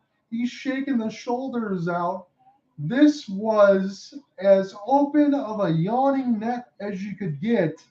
And what a save, Jordan Binnington. My goodness. Highlight reel grand larceny as Nazem Kadri could not believe it. Face-off 1. Stop there, Rodman with a chance. Binnington has never won 4 straight playoff games. If he can make more of those saves, he could take that streak and break it. Binnington gets it one more time. Bertuzzo gets rocked. This goes across the red line now. Rantanen loses it. They pick back up toward the left face-off dot. 9 shots in the period for the Avalanche, 2 for the St. Louis Blues. Melnichuskin gets this one down the ice. Binnington goes in and plays it. Nathan McKinnon trying to find it, and it's 3 Avs to 1 Blue. They're going to go ahead and take some line changes there as St. Louis as this goes behind the goal cage one more time. Binnington gave it a look. He went back into the goal crease. It's across the neutral zone right now. St. Louis and Ryan O'Reilly trying to reset this thing. This goes to Cal Rosen. Cal Rosen gets this across the red line, and Darcy Kemper is going to come back out to play this one. Kemper gets this all the way down. This could be an icing, and it's going to be, as Cal Rosen will touch this up on the hybrid icing. That was a gorgeous, gorgeous, gorgeous save by Jordan Binnington. It was a great pass there and set up for Nazem Kadri. On the other side of things, it was Eric Johnson all alone. No chance that he shouldn't have been able to put that puck in. Binnington somehow found it, diving all the way over to stop Eric Johnson a chance at goal to make it 2-1. 378 goals against and an 897 save percentage against the Avalanche. Not very good in the regular season. He's been good so far. He's stopped 16-17 right now in the first game of the semis. and a Chuskin. And Obey Kubel is going to let that one go, and it goes up and on a play. Good contest we have so far right now. I'd like to welcome anyone in. This is this Western Conference semifinals, game one between the Colorado Avalanche and the St. Louis Blues. Again, winner. That's a long way to be determined because game one is going to be the Battle of Alberta tomorrow. Again, in the Western Conference, other side of things between the Calgary Flames and the Edmonton Oilers. So that would be who would be awaiting next between either of these four teams when it's all said and done. But we still got several days to figure that one out. Buchnevich wins the draw. This is in the defensive zone of the Avalanche. Now pick back in toward the blue line. St. Louis really hasn't had much to speak of in terms of offense here in this second period. They have just 2 shots. Bennington has been absolutely terrific right now, as it's a 1-1 score line. It should have been 2-1 just about 3 minutes ago. Go down the ice for Eric Johnson, and Eric Johnson will try to get this reset one more time as Bowen Byram is his young defensive partner, also waiting on the other side. Picked back up now by the Avalanche and toward the right faceoff dot. Trying to leave it there for Val Nichushkin, but the pass got intercepted by Nathan MacKinnon and his own teammate. Now MacKinnon trying to keep this one alive. Still in toward the same spot right now as Mccarr trying to find it. He does get it there to Nichushkin. Nichushkin now still sitting around that same spot, leading near the blue line. 3 guys in there on that side of it for Colorado. As the shot went just wide. Kel Mccarr going to play this one back over there for Rodman. Rodman, Mccarr trying to keep this one alive across the blue line. It is the Mccarr. His pass was a little too hard off the kick plate for Nichushkin. Nichushkin trying to find his way through. And Mikko Rodman had it deflect up in the air. This goes across the red line. St. Louis trying to find this now, and here comes Colorado one more time.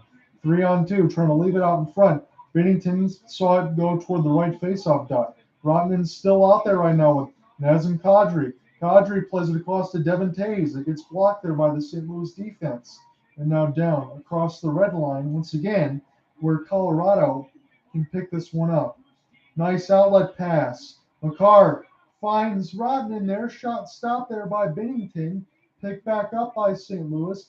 Vlad Tarasenko trying to turn on the Jets. Shen trying to save this one off the backhand. Nice double work there. Ivan Barbashev now trying to play this one into the blue paint. Intercepted there by the Avs. The Avs now can try to get some things going into the neutral zone. They get this one down the ice. Bennington comes out of the goal crease there momentarily, and he's holding on to that right post. The Avalanche now get dumped down. It's worked around toward the lefty. Left shot scores! Colorado makes it a 2-1 lead. We're going to see who that goal is going to be credited for quickly. I don't think it got touched out of midair, but this might be for Bowen Byram. We're going to double check that momentarily here as this goes. This looks like Samuel Girard. It's his second career playoff goal. It was moved nicely in between the defensive side, between left and right. Nicholas Obey-Kubel, he kept that one alive. It was Gabe Landeskog able to move that over. It changed defensive partners, and Samuel Girard, he hit a shot off a slapper there that could have maybe bounced off Scott Perunovich.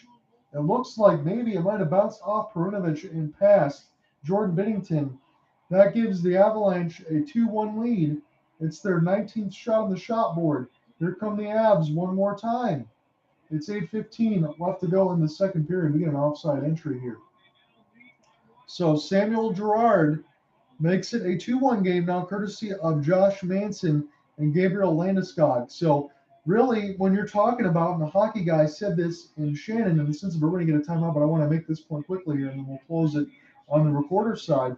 But I want to make this point quickly in terms of what he was saying. Nicholas Obey-Kubel, he was one of those guys you were thinking maybe going to get some points. He kept that puck alive and toward the left faceoff dot. Landeskog found it.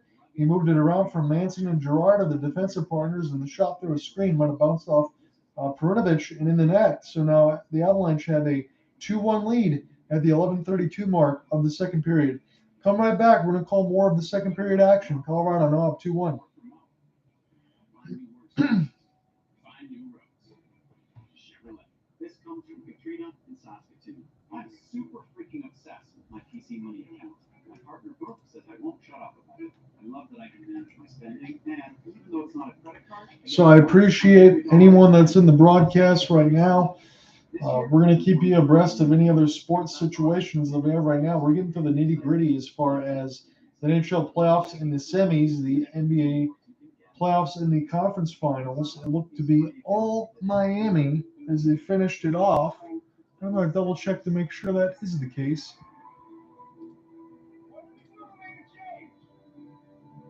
So Boston has made a little bit of a run here. Miami was up way in front, about 25. It is now 101.89 with 6:57 left to go in the fourth. So it's kind of been a fever pitch comeback here for the Celtics to get it back within 12.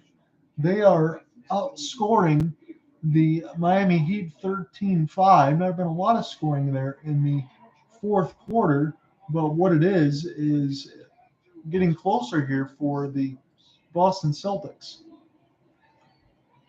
On the Sportsnet feed, they're showing Samuel Girard. They're doing a meet the team party for the season ticket holders, so that's very cool. And Samuel Girard is using his best soprano notes right now as he's trying to sing this Ave Maria here. Pretty good work here for Samuel Girard, I would say.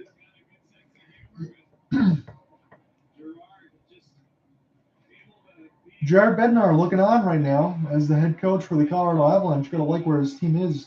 The St. Louis Blues, they win the defensive zone draw. Picked back up by Colorado is a 3-on-1, trying to be held there toward the right faceoff dot. Mccarr leaving it there for the defensive partner, and it goes just wide. Picked back up as it's spun around there. This is Mikko Rantanen. Rantanen now toward the left faceoff dot, leaving it there for Mccarr, and it goes wide again. Picked in behind the cage now of Binnington toward the right faceoff dot. Spun to the left, he lets it go. It goes just wide. Binnington down, and it goes wide one more time. As Rantanen and Nichushkin are buzzing right now for Colorado, but they've not been able in that last possession there within the last maybe minute and a half of zone time to get a third on the board just yet. 25 points from the defense for the Colorado Avalanche here just in this almost postseason side of it. I believe that's what the Sportsnet said. If that's the case, that is absolutely crazy there, but not really a surprise. Gabriel Landeskog able to find this one. He skated it in through there. Now Landeskog trying to get all the way back to it as he left that one there for Val Nichushkin. Landeskog tried to save this before it crossed the blue line, and now the Blues will get this one down to Darcy Kemper. Girard now gets this to Nazem Kadri. Kadri trying to leave this to Landeskog. Kadri gets it back one more time across the red line in the left faceoff dot. Picked up by the St. Louis Blues. They're getting across the red line. It's a 2-on-2.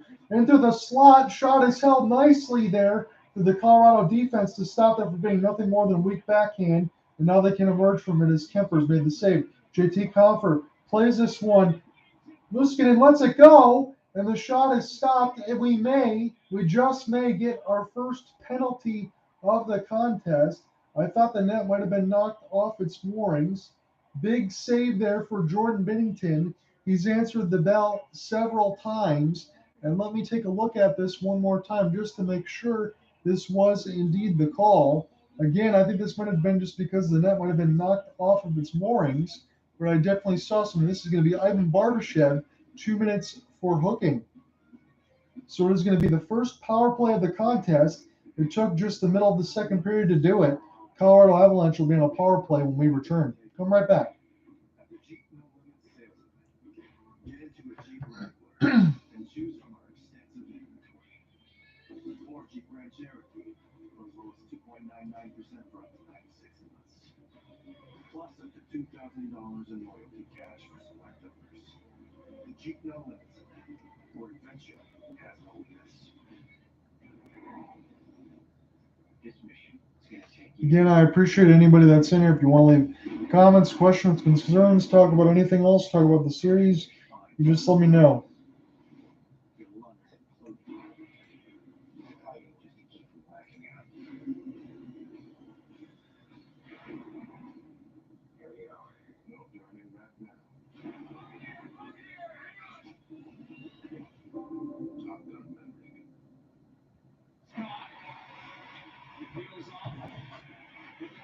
So I don't know what's going on with these ads right now, but they played a Top Gun ad in the middle of a minute of the Colorado power play, so we just lost a minute of action. My goodness, Sportsnet.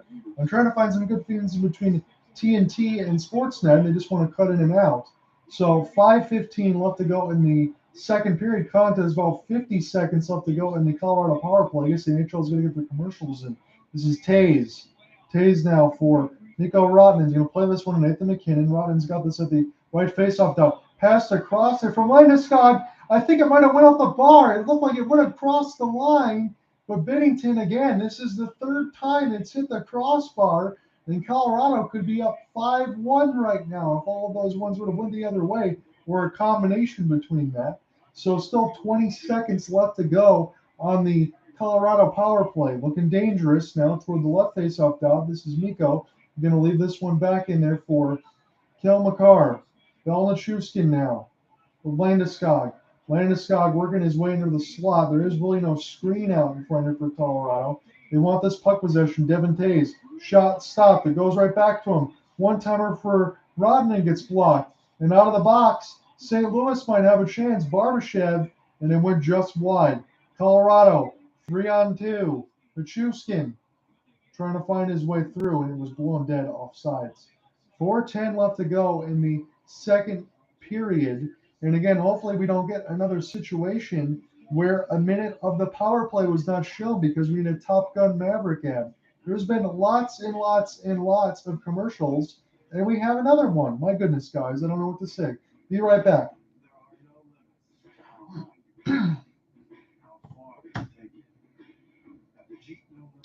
Apologies for the frivolity here for all these commercials, but some of the ad revenue, you would think with all these 7-game series, or maybe because Colorado sides for Sportsnet, or I know it's not altitude because the home sides can only broadcast through the first round of the playoffs, but a monumental amount of commercials right now.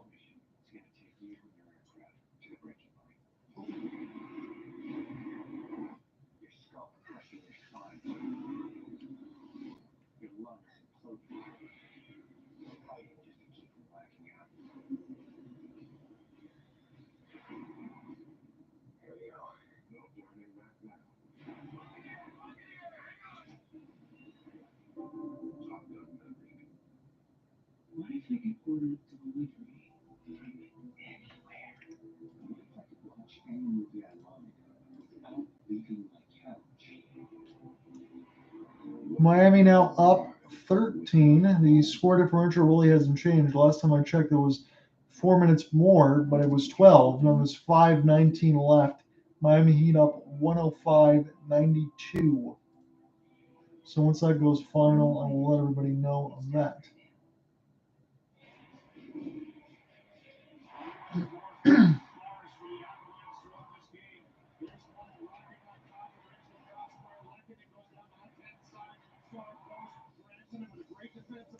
So it was 3 different crossbars for the Colorado Avalanche. It's kept it safe here for the St. Louis Blues, as Jordan Bennington has got about as lucky as you can get.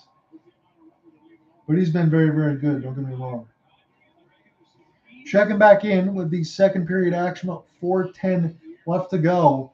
There's been a lot of crossbars, but they've all been one-sided. The Colorado Avalanche still enjoying the 2-1 lead, however, as we get a neutral zone draw. This is won there by the maroon and blue here. Powder blue at that. It's rifled in, stopped there by Bennington. Colorado trying to get back on this in their own offensive end. Kept this alive across the blue line here. Chance for Mccarr. Plays it into the slot. It gets spun around, stopped there once by Bennington, as that was Kadri with an opportunity, former Toronto Maple Leaf captain. Kadri picks it back up off the backhand. He wants to get it to Eric Johnson. Still keeps it alive. He wants a tripping call, and I really don't blame him there. He didn't try to fight between that stick battle there of the St. Louis Blues, but the linesman's going to blow this one dead. It's going to be another neutral zone chance here for the Blues and the Avalanche. Should have won a face-off here. So there was 2 goals in the second period for the Colorado Avalanche. If you're just joining me, that made it a 2-1 contest. It was Belnachuskin at the 3:14 mark from Kel Mccarr and Mikko Rodman, and Samuel Girard from 11:32 from Josh Manson and Gabriel Landeskog, the captain, getting an assist. Another neutral zone draw.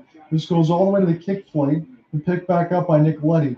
He's going to pass this one on to Colton Pareko. Pareko's going to try to get this one to Shen now. Ryan O'Reilly should be the first one to it now. Trying to spin around the office. Working his way to the slide. Cross pass Letty. His shot got stopped there by the goaltender of Colorado, Darcy Kemper. Picked up now by Jordan Bennington. Volachuskin trying to get a piece of it now. Chuskin lost it there to O'Reilly. Back pass there for Letty. Now Pareko is going to take this across the red line now. Shen trying to work in through Ryan O'Reilly now. Ryan O'Reilly gets punched there by Eric Johnson. Centered out in front. O'Reilly. His shot got stopped there by Kemper. I think he tried to aim for the top right crossbar, and Kemper said no with the glove. Picked up by Byram as he tried to race in there and cut off. As the St. Louis Blues do a good job of stopping him before he gets to Jordan Bennington. Gerard lost it. Picked up now. Got a short angle shot. Stopped there by Darcy Kemper. Picked up by the Avalanche. Blues try to race to it. A hybrid icing has won there as Pavel Buchnevich finds this one. And it goes down the ice to the dismay of the fans at Ball Arena. Nicoletti, he tried to shoot that one in the low glove side of Darcy Kemper. And that was an accurate shot there. And then Shen, what a gorgeous pass there to O'Reilly. He went high blocker side trying to go toward that left post. And Kemper made some glorious saves there to keep this a 2-1 in favor of the Avs. It is now 24-14 with the shot board, but the Avalanche still doing most of the damage here on the shot board and all of the goal damage here in the second stanza. Bertuzzo tries to get this one in deep. Now gets punished there by Darren Helm. Darren Helm doing a good job of throwing the body there, trying to keep this alive with the St. Louis Blues. Brunovich trying to get to it and stolen there by Gerard. Gerard's going to backhand this one down the ice. Picked up now by the Blues and Brunovich. Brunovich gets it all the way down to Kemper. Kemper's going to play this one with the goal stick. It's going to bounce off the blue line to the red line. It finds JT Copper now in the offensive zone. Trying to hit this toward the left side kick play to the face-off dot. Picked out in front of the net. Trying to get centered out in front. Picked up by Colorado one more time behind the cage of Bennington. Still trying to work the way to the right side red line. Knocked down by the St. Louis Blues as it's stuck in between the right side boards. Trying to get saved across the blue line and picked up now by the Blues. Spun around there. This is Thomas. Robert Thomas going to leave it there for Kyrou. Lets it go. And it goes up and on a play after it got saved by Darcy Kemper. 24 shots out of 15 is St. Louis has had some close chances over the last few. And they showed Darcy Kemper taking a stick up in the head of Ryan Johansson, going through some of the protocol there. As Francois had to come in there and pick up for game 4, but he's fine. He looks none worse for wear in this game, but that really definitely hurts. Getting up and taking a stick right to the head. And a slap shot there stopped and then saved there by Kemper off of the Sportsnet feed. So left in the second period of game 3 Predators, Lincoln City was poked in the eye, but he is here game 1. He's playing very, very well. 1:32 left to go in this fast-moving second period. Again, fast-moving courtesy if there is no more commercials. On the other side, that cut in the way of the action. We went between TNT in the first period and CBC in the second period. And again, they've done commercials and game that's cut through part of this game between 8 minutes at a time. So apologize for any of the inconvenience. Samuel Girard now trying to get this one across the blue line. Now working their way into the offensive zone. This is a chance there for Landeskog. And Kadri was able to stop that one over a Bennington chance. Knock that through. This is Valenchuskin now. Plays this in through there in the slot and stolen there by Jordan Kyrou. Kyrou now trying to get across the red line. He's going to dump this one into the left corner. Picked back up by Josh Manson. The pickup there for the Anaheim Ducks.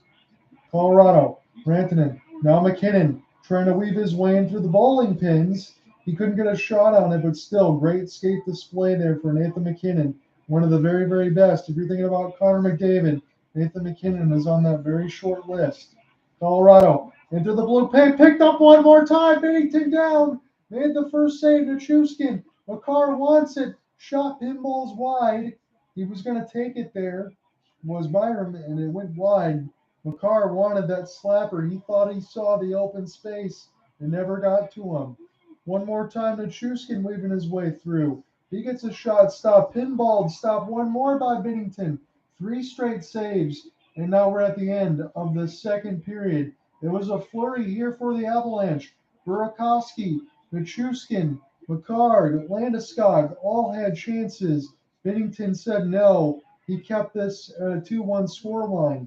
Again, Colorado scored twice in that second period to take the lead after 2. It was courtesy of Samuel Girard and Val Nichushkin. Nichushkin at the 3:14 mark from McCarr and Mikko Rotman, and then Samuel Girard from Josh Manson and Gabriel Landeskog. So we're going to sit 2-1 at the end of 2. When we come back, if there's anyone else in the comment section, we can interact in the meantime. We're going to call third period action when we return. Stay tuned. It's been a good contest.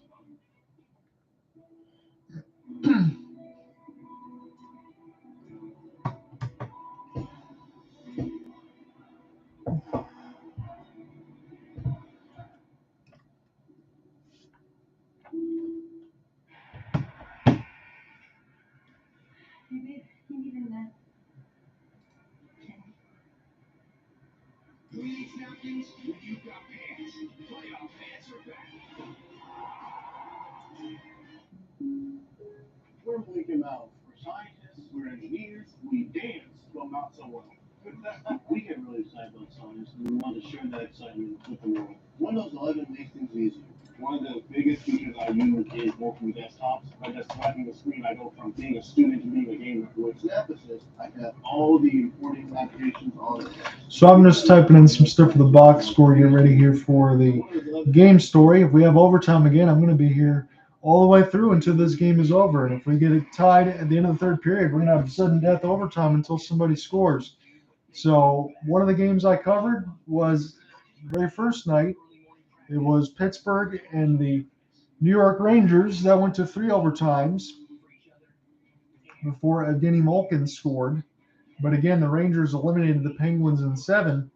And then the final game of the first round, also covered it with you in Game 7, as Johnny Gaudreau sent the Calgary Flames into the Battle of Alberta.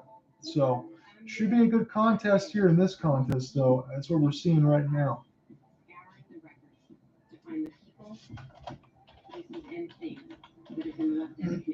Prepare yourself for a critical discussion about Canadian history that won't make you fall asleep. It's not boring, we promise. This is The Secret Life of Canada.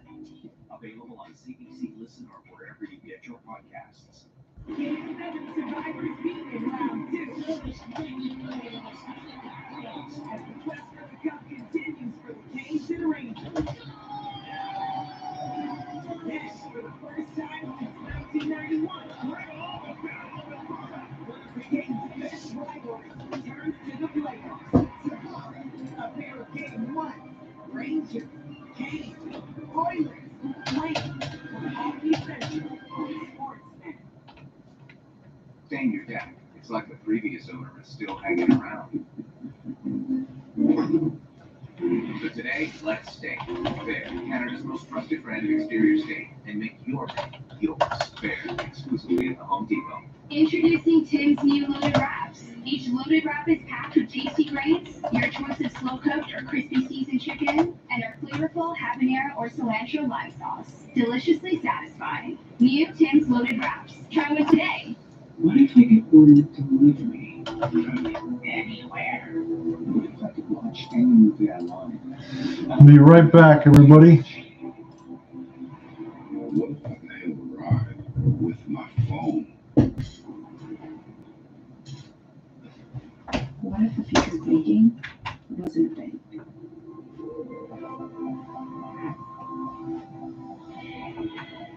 Neo Financial. It's time for now. We're at the second intermission. Anthony Stewart's in for Kelly Rudy's joined David Amber in Alberta. Big game tomorrow night. We'll have more on that in a moment. But Nichushkin and Girard are 2 of your favorites, Anthony. You rave about them all the time with Jeff Merrick and voila. So over to you. Well, I've been talking about these guys pretty much the whole entire playoff series here, but I really marvel at just the puck movement by Colorado. Everyone talks about them off the rush and killing off the flank, but they really move that puck, and it starts with the breakout here. Sammy Girard, we're going to take a look.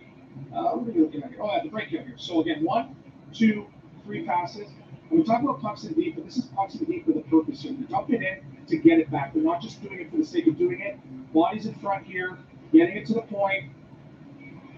D to D. This is textbook hockey here. So this is playoff hockey. I know everyone's saying Billington should have had it here, but that is textbook hockey by Colorado Avalanche. But it starts from defense going to the offense. You know, if you're watching Colorado, it's like that first game tonight was that, you know, you listen to podcasts, you can listen to 2-speed. It's like that earlier podcast, like a game tonight was at 0.25 speed. They just look so much faster than everybody else. It's even a team like St. Louis that does a really good job of controlling games so much faster. And you talked about Binnington there. This game could be a lot worse. And whether it was Binnington or the goalposts, St. Louis could be down 7-1 in this game right now. Colorado's been so all over them. He's had a couple of big saves. He's had the benefit of some posts. The one-handed save, I know McCarr kind of fanned on it a little bit. He's been terrific, and you know the reason it's not a lot worse. What about the Blues, Kevin? Well, what about the Blues? You know, O'Reilly's got on the score sheet. Perron's been noticeable. But for me, in this series where it's about speed and skill like Stewie showed, it's Robert Thomas and it's Jordan Kyrou. 77 points, 75 points in the regular season. But those are the two guys that have really taken the next step for St. Louis. They play with speed. They play with pace. I just haven't noticed them tonight, right? This is the one play that I noticed Robert Thomas. And this is late in the second period. He gets the puck. All right. Thank you, everybody, for waiting. Let's see. Right? This is the first play that I've noticed him in this game. And hold on, if St. Louis wants to win this, I can feel you like doing something there. You punked your podcast, now you're trying to steal my time. What do you got? I did not. I said a podcast. I mean, not. There's only 30 million commercials running for our podcast. We don't need another promo. Robert Thomas and Kyrou have to be done. Do you think, Kevin, or Anthony, I'll specify it because not Elliot. Yes, right. Just because it'll start a war over there. But the fact that the Blues went 7, Avs are rested. Do you think this is starting to show up in this game? Maybe the Blues are coming off that big win and they're kind of.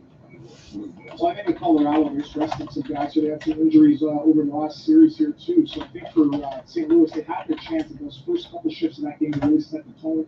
I think they felt good. That first period, they slowed them down. St. Louis did, right? And Colorado looked ordinary. In that period, when Colorado got going, they showed their speed. And those are the only two guys in St. Louis that can keep up with them. Blues went 6, by the way. I said 7, but it felt like 7. It's like the podcast. Okay, let's get to Dan Murphy and Samuel Durham. Ron, thank you. Sam, I can't imagine there was much that period you didn't like. The second goal seemed like an inevitability after the chase had that one. No, exactly. I stretched the look on that. I think there was maybe like lucky rounds, but that's what happened when we put the look on that. Your team plays best when it's on its toes, but the lead is still just one. So what's the balance of trying to press for the next one, but making sure you're defending properly? Yeah, I think we have to do the same thing we did this week, and just push something deep, great forecheck, we're going to create some turnover from there, and I think we're going to create some offense as well. Thanks for talking about. Thank you.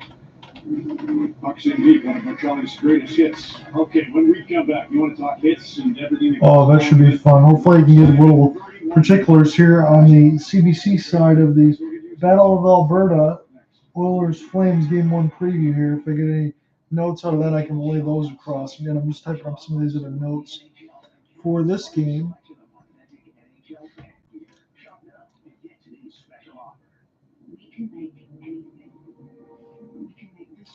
So let me get this shot board here because I know it's going to be relevant. So after a relatively, I would say, uneventful first period here for the Avalanche, as Miami Heat have just won 118-107.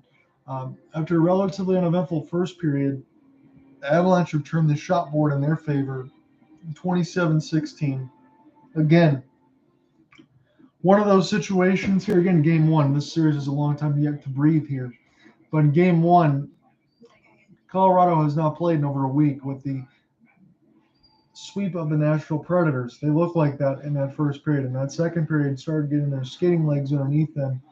Again, I'll make the note of the 27-16 on the shot board because it was all Avalanche in that second period. There was no opportunities really for the Blues, with the exception of maybe a couple of minutes toward the end of the second that they could even get in the zone and test Darcy Kemper. So Avalanche looked much better there to start and end in that second period. as when St. Louis pretty much had a chance of a team that hadn't played and looked a little rusty, Colorado picked that up very, very quickly. So we're going to see if that still stays the same way here.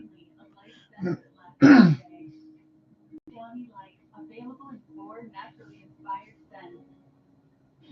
Climate change is one of the most pressing stories in our time. CBC News is committed to even more coverage of this issue in Canada and the world.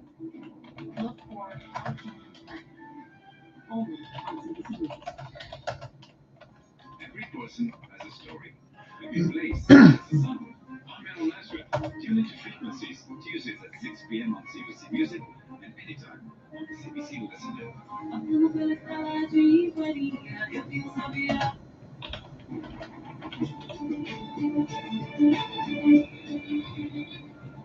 Hey there, I'm Andrew Chang. Back to hockey in just a moment, but first, I'll look at what we're working on tonight for the Nationals starting in Buffalo, New York. What happened here is simple and straightforward. Terrorism. U.S. President Joe Biden visited the scene of a mass shooting Saturday. 10 black people were killed by a white gunman at a grocery store. Biden condemned the attack as racist. Back to Canada, concerned in the Toronto Maple Leafs locker room after Mitch Marner was carjacked at gunpoint last night. What? I'm happy he's okay. It's a scary situation for sure. Oh, crap. I didn't see that story. Mitch Marner got carjacked at gunpoint? The team confirms Marner was not injured. Police What kind of idiot would do that in Canada? and that carjackings are on the rise in Toronto. Wow. You can always find us on CBC News. I'll have to watch the national, the CBC side to even hear about that story. I didn't even know that story. Several great rivalries in the NHL, but none more intense than the one you're seeing tonight. The Battle of Alberta, the uncivil war between Calgary and Edmonton.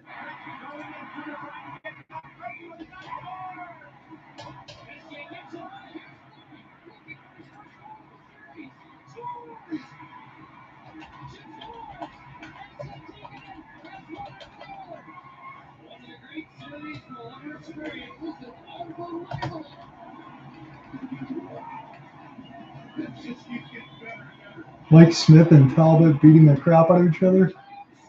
McDavid. There's some brutal hits. There's some crazy fights.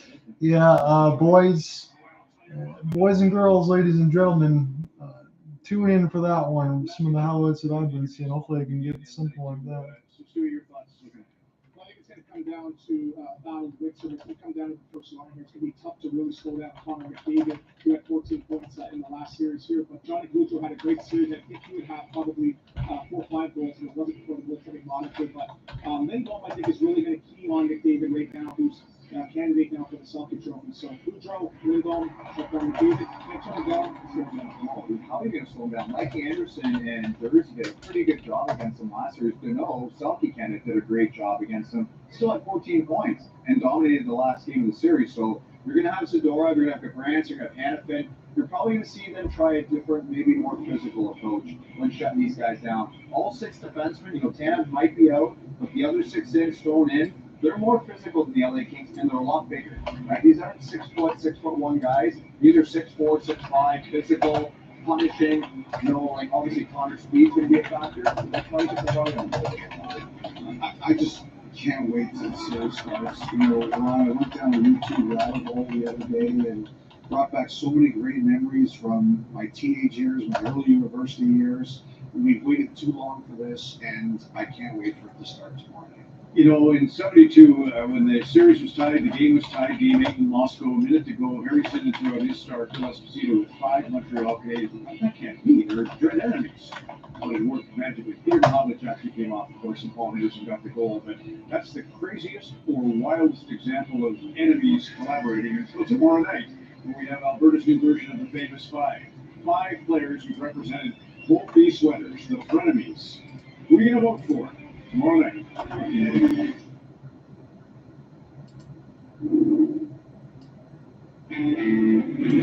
Make way for the first ever Chevrolet Silverado ZR2. With Multimatic shocks, rugged 33-inch tires, and front and rear electronic locking differentials. Dude, this is awesome. We should get back to work.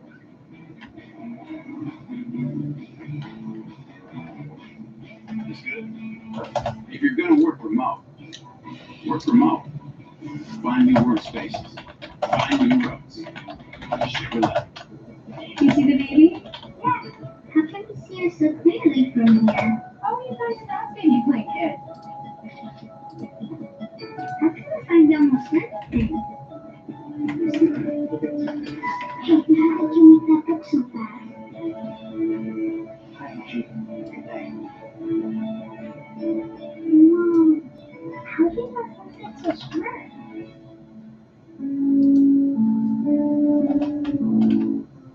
It's not how you fall, it's how you get back up.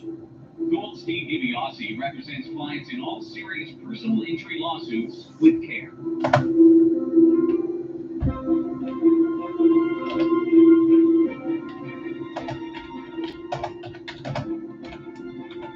Trusted relationships through the entire legal process.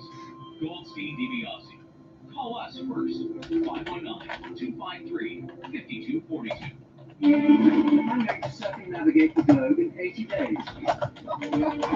Some are born for adventure and continue to follow this extraordinary family as they take on new challenges and take over a dilapidated farmhouse. There's a massive hole in where things may go. But your mom was in the house, right? So, isn't it weird? Family, relationships, it's all rubbish. We're not normal.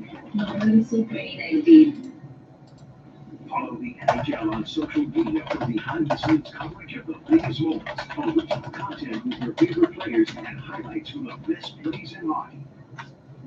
Introducing Tim's new loaded wraps. Each loaded wrap is packed with tasty grates, your choice of slow-cooked or crispy seasoned chicken, and our flavorful habanero or cilantro lime sauce. Deliciously satisfying. New Tim's loaded wraps. Try one today. We replaced Bess's leg muscles from a champion racehorse. As breakthroughs go, I just saved by bundling home and auto insurance with Sonic. Wow. Only online, only take it home, save a bundle. Sonic.ca. Great work.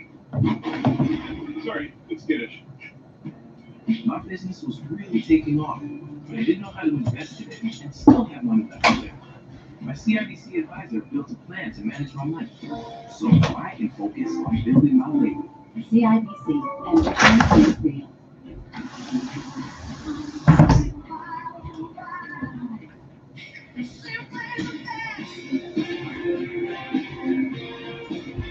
Pepsi Zero Sugar.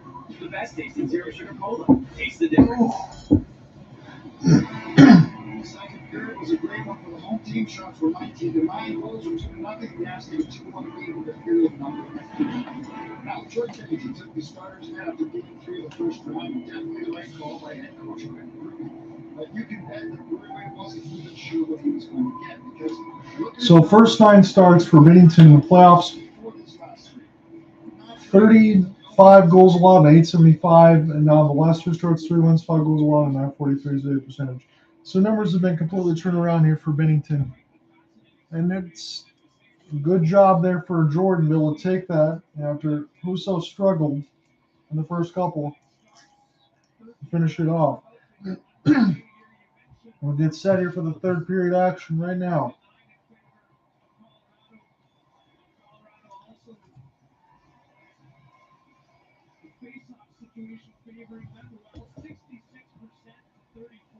So we're officially getting underway here. It's Nathan McKinnon and Ryan O'Reilly on the draw. It was all Avalanche in that second period. It looked more like a team that hadn't played in a week within that first period. That's very understandable coming off of that 4-0 sweep. But St. Louis was pretty much bottled up in that second period. So we'll see what's going to happen here in the third when it's got stored.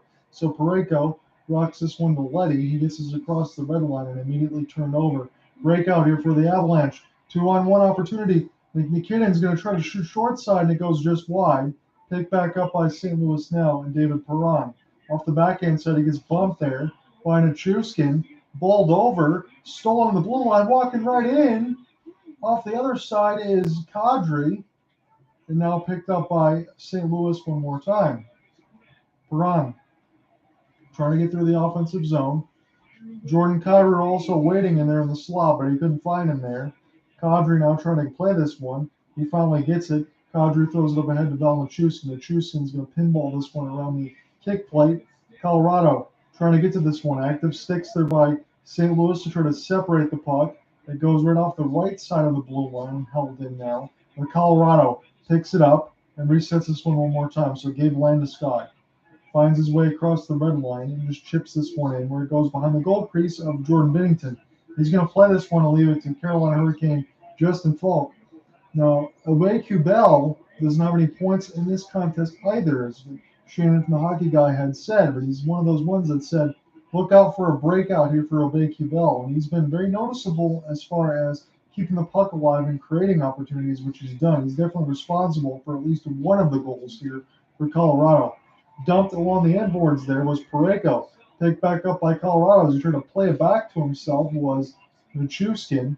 Burakovsky gets this one back there to Byram. Byram lets it go into the screen. This goes behind the cage of Binnington. Binnington holding on that left post as this puck's toward the slot now. Burakovsky's going to let it go through a screen. Pick back up, saved once by Binnington. Colorado still has this thing right now. Slap shot for Byram goes wide. Pick back up one more time as Sturm tried to get to it. He keeps us alive at the blue line. Johnson spinning, holding toward the right faceoff dot. Plays it into the slot, trying to find JT Compher, and Compher goes wide and picked up now by the Blues. But now it goes all the way down the ice. This could be an icing against St. Louis. Colorado's got a chance for an offensive zone draw here. And this looks like a game so far here in game one that as soon as that second period hit and finished, and now we've just started the third, as there was a toe drag opportunity that was just missed by McKinnon. That was a good active stick there by O'Reilly to try to knock that one away. But it looks like Colorado is the better team on the ice right now. So the faceoff, I believe, has been dropped unfairly. We're going to do this one more time. McKinnon is going to be in on the draw. Now he's going to be kicked out, it looks like. So he was in the slot. So now this is going to be for Landeskog, and he loses it. This goes to St. Louis. They're going to try to get out of their defensive zone right now. Tarasenko, he's been relatively quiet. Haven't said his name much. One-on-one coming for St. Louis and Colorado. And a good fight off the puck there by Kel Mccarr as he stopped Robert Thomas from getting to it. Intercepted in the slot, picked up by Colorado, and now it is 3-on-1, but St. Louis found it. Nice pass block there. Burakovsky picked up by St. Louis one more time. Kemper made the save. It goes through the right side of the blue paint. Parayko thought about the slap shot. Going to pass it off instead. While Riley tried to tip it out in front. Stopped by Kemper's right pad. And Gerard gets this one down the ice. Letty going to pick it up now toward the left face-off dot. Hold and toe drag this thing across the red line. This pass up from the forwards. And maybe they can take a change. I don't think everyone's going to be able to chip and chase them with O'Reilly and Shen. Sturm lost it. It bounced off the red line. And Colorado's content to just get this in deeper into the defensive zone of St. Louis. Race for the puck right now. Picked up now by Trubchenko. Trubchenko to the left face of that jersey. Throw a backhand. Stopped by the right pad of Darcy Kemper. Glove down. Slap shot it in now. Picked up by St. Louis once more. It's in toward the left face of that. Shen tried to leave us there for Parayko. And now this goes to Falk. Falk turns it over. Chance for Helm. It went high and wide off the glass. The pass tried to get to Justin Falk, and it could not. And that caused the turnover there for Helm, but he missed it all. Landeskog. Thomas lost it. Kadri. That got bulleted way high and up and out of play. So it's going to be a neutral zone draw into the bench. 15:43 left to go in the third period. And I can call it like I see it again, to try to be neutral for all these teams. I have the first chance for me to watch Colorado in a playoff game. And man, I mean, I haven't seen a ton of the offensive firepower. Maybe you can thank the 3 posts that were in bid for Jordan Binnington in terms of turning those things around. But man, they've just shut them down defensively. 3 different stops there for Binnington as Kadri had a couple at the doorstep, and Binnington said no to all of them. Picked back up by Colorado in their own defensive zone now. As this bounced around to Gerard. Nice outlet pass. Kadri toe drag being cut off there. Shot in through the screen. It was Aubé-Kubel with Copper trying to get a piece of it now. Kept along the blue line side with Eric Johnson. Johnson lost it. Picked up by Vlad Tarasenko. Vlad the Impaler had a natural hat trick last time and turned him with the Wild. Nothing now. McKinnon leaves it there, stopped off the mask of Bennington as McKinnon left out for Rodman, and it was just saved. Josh Manson now.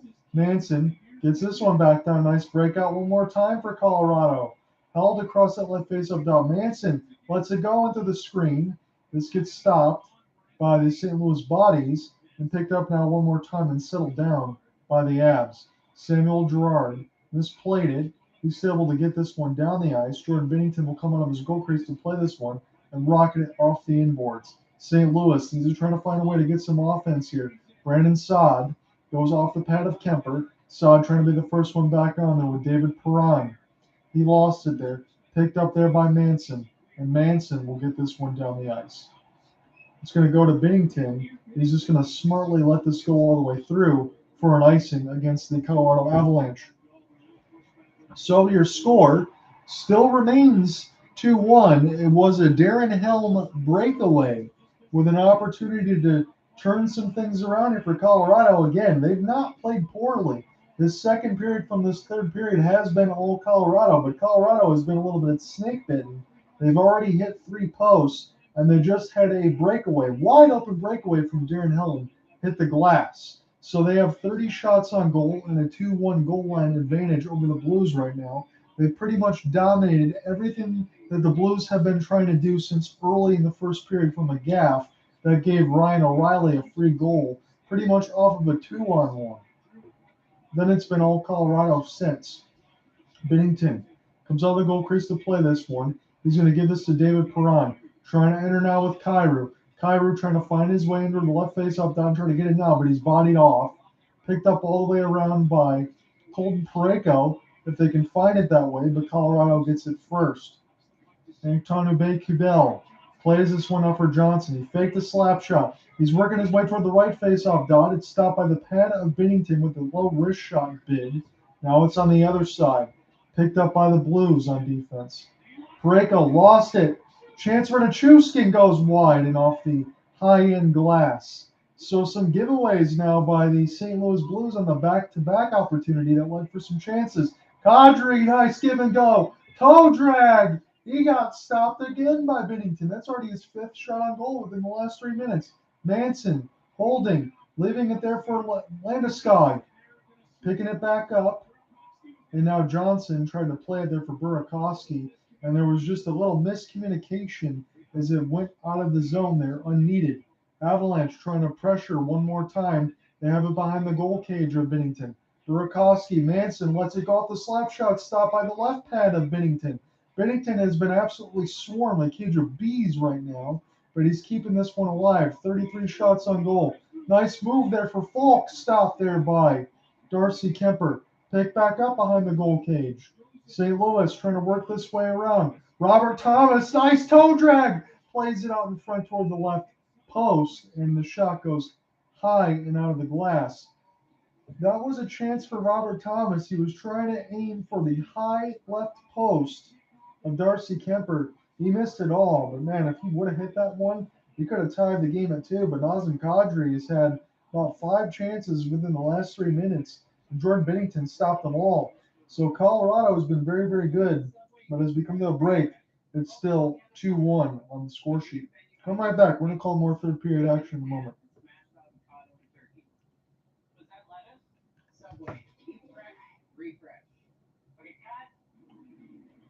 How you doing, Nick? If you're listening on any of this side, if you want to join me here, if you're watching, you can definitely, I'll just send this to you just in case. On the other side, if you're watching, if you want to share some thoughts or whatever else, you can do that. You don't have to if you want, but I sent it there just in case. What's up, man? What's going on, boss? Been a good game so far. Yeah, it has.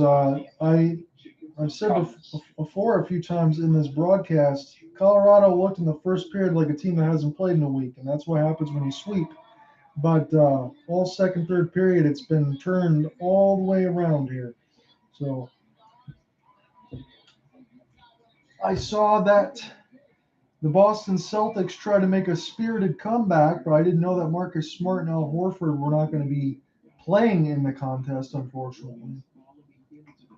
Well, if the Blues want to play like the Celtics, they have no chance. So they're going to play a lot better tonight.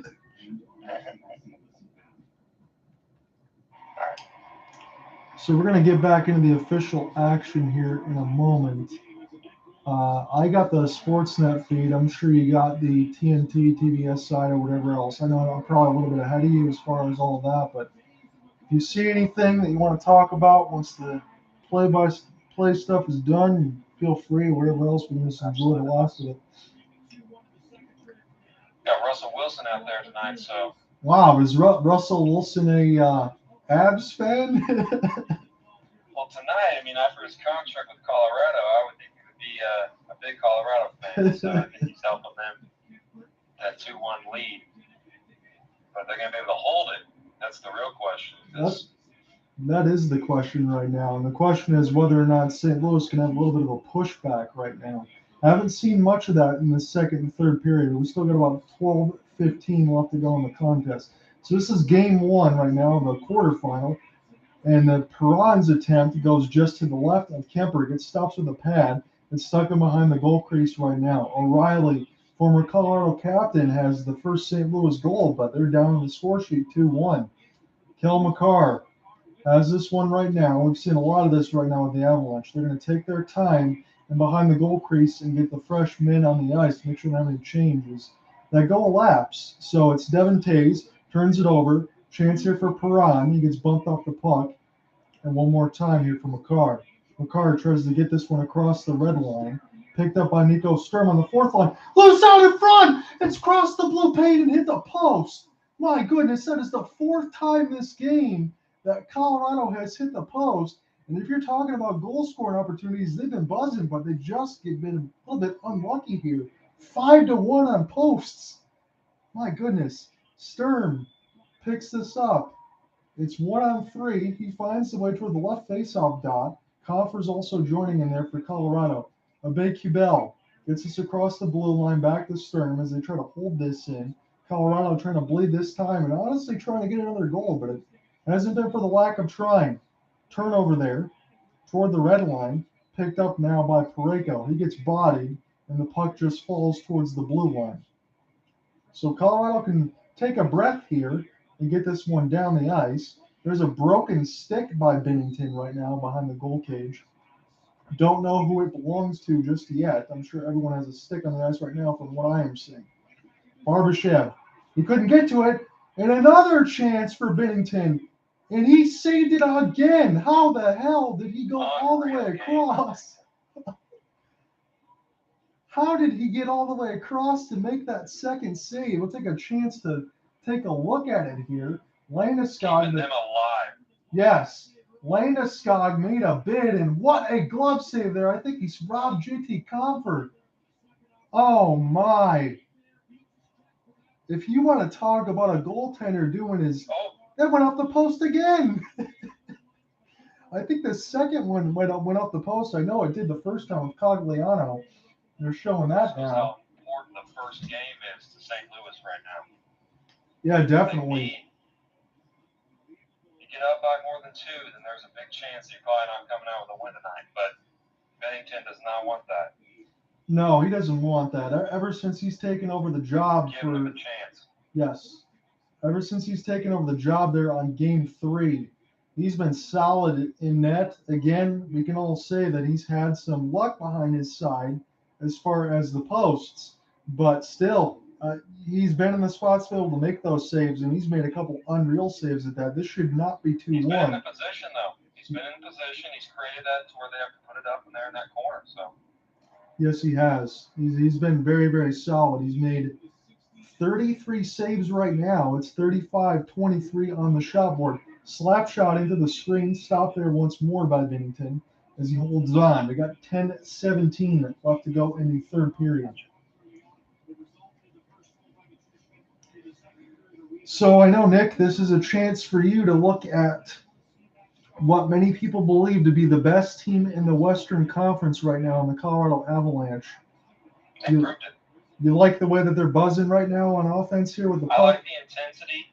I like that they're creating contact. The fact that Bennington is shooting that many and having to save that many shots right there. I'm a little behind you there. I'm not just starting the 10-17. That's fine. Yeah, I'll let you go. But the fact that he's having to do all this is showing that Colorado's ready to play tonight. And if they're going to be the best team in the league, they have to play this way. I've been impressed so far. Yeah, no doubt about it. Robert Thomas now trying to break out here for the St. Louis Blues. This finds Rivich, but it's going to be an icing as Abeke Bell will pick this one up here for the Avs. So what we've seen right now is a Colorado team again. The first period, they looked a little rusty because they hadn't played in over a week. They swept the Nashville Predators big time. A lot of people didn't give the Predators a chance, and for good reason. You're in your third-string goaltender at that point. But Colorado is proving Vegas correct right now. And again, faceoffs are very important in their own end. They're up 26-14 in that marker and have a chance right now to add to it. So Robert Thomas is going to be on the draw here for St. Louis. Kyrou also trying to find this thing as it just pinballs off. Colorado picks this up. Gabe Landeskog will get this back in deep. Vlad Tarasenko, haven't heard him much. He lost the puck, and now it's spun to Justin Falk, former Carolina Hurricane. Falk trying to find his way into the red line. It's pinballed in deep and picked up by Sturm. Trying to get intercepted there by Falk. It finds the St. Louis stick, but they cannot keep this in the zone. It goes back to Bennington. Long bomb pass from the goaltender. Falk. Big collision that we had there with Manson and Pareko collide. And now this goes back to Sturm. Now in the neutral zone. When is McKinnon going to come in? That's my question. Yes. We haven't really heard much of Nathan McKinnon as well. Some of these big line stars, but Colorado's still up 2-1. Spun around now for Pareko. No, it's just one of those ones I think St. Louis has kind of kept him hemmed in. Yes. Shot goes into the slot, goes past Darcy Kemper, but it stays in. Colorado going to take their time in their own defensive end with Josh Manson now. Good body check on the other side for Pareko to separate from the puck. And now St. Louis can start in their own end. Back to Kemper. Picked up now by Sturm. Into the neutral zone. Girard gets bodied off with Kadri. Here comes Landeskog. Landeskog gets hit off it. Ryan O'Reilly, good 200-foot game, goes all the way back to get it. What a good defensive centerman should do. And Tarasenko gets punished on the right side boards. So the physicality that we've had on both sides is finally picked up here in the last 7:50. They're realizing the intensity right now, John. They know that right now they have to play their hardest if they're going to win this game. Yeah, no doubt about it. On both sides right now, we are seeing the physicality pick up. It is 37-24 on the shot board, but St. Louis is giving an effort here that we had not seen up until the very beginnings of this contest. Shot goes high and wide and blocked before it hits Kemper. Kept inside the zone. Try to get a pass across to O'Reilly, but good active sticks there by Colorado to get through this thing.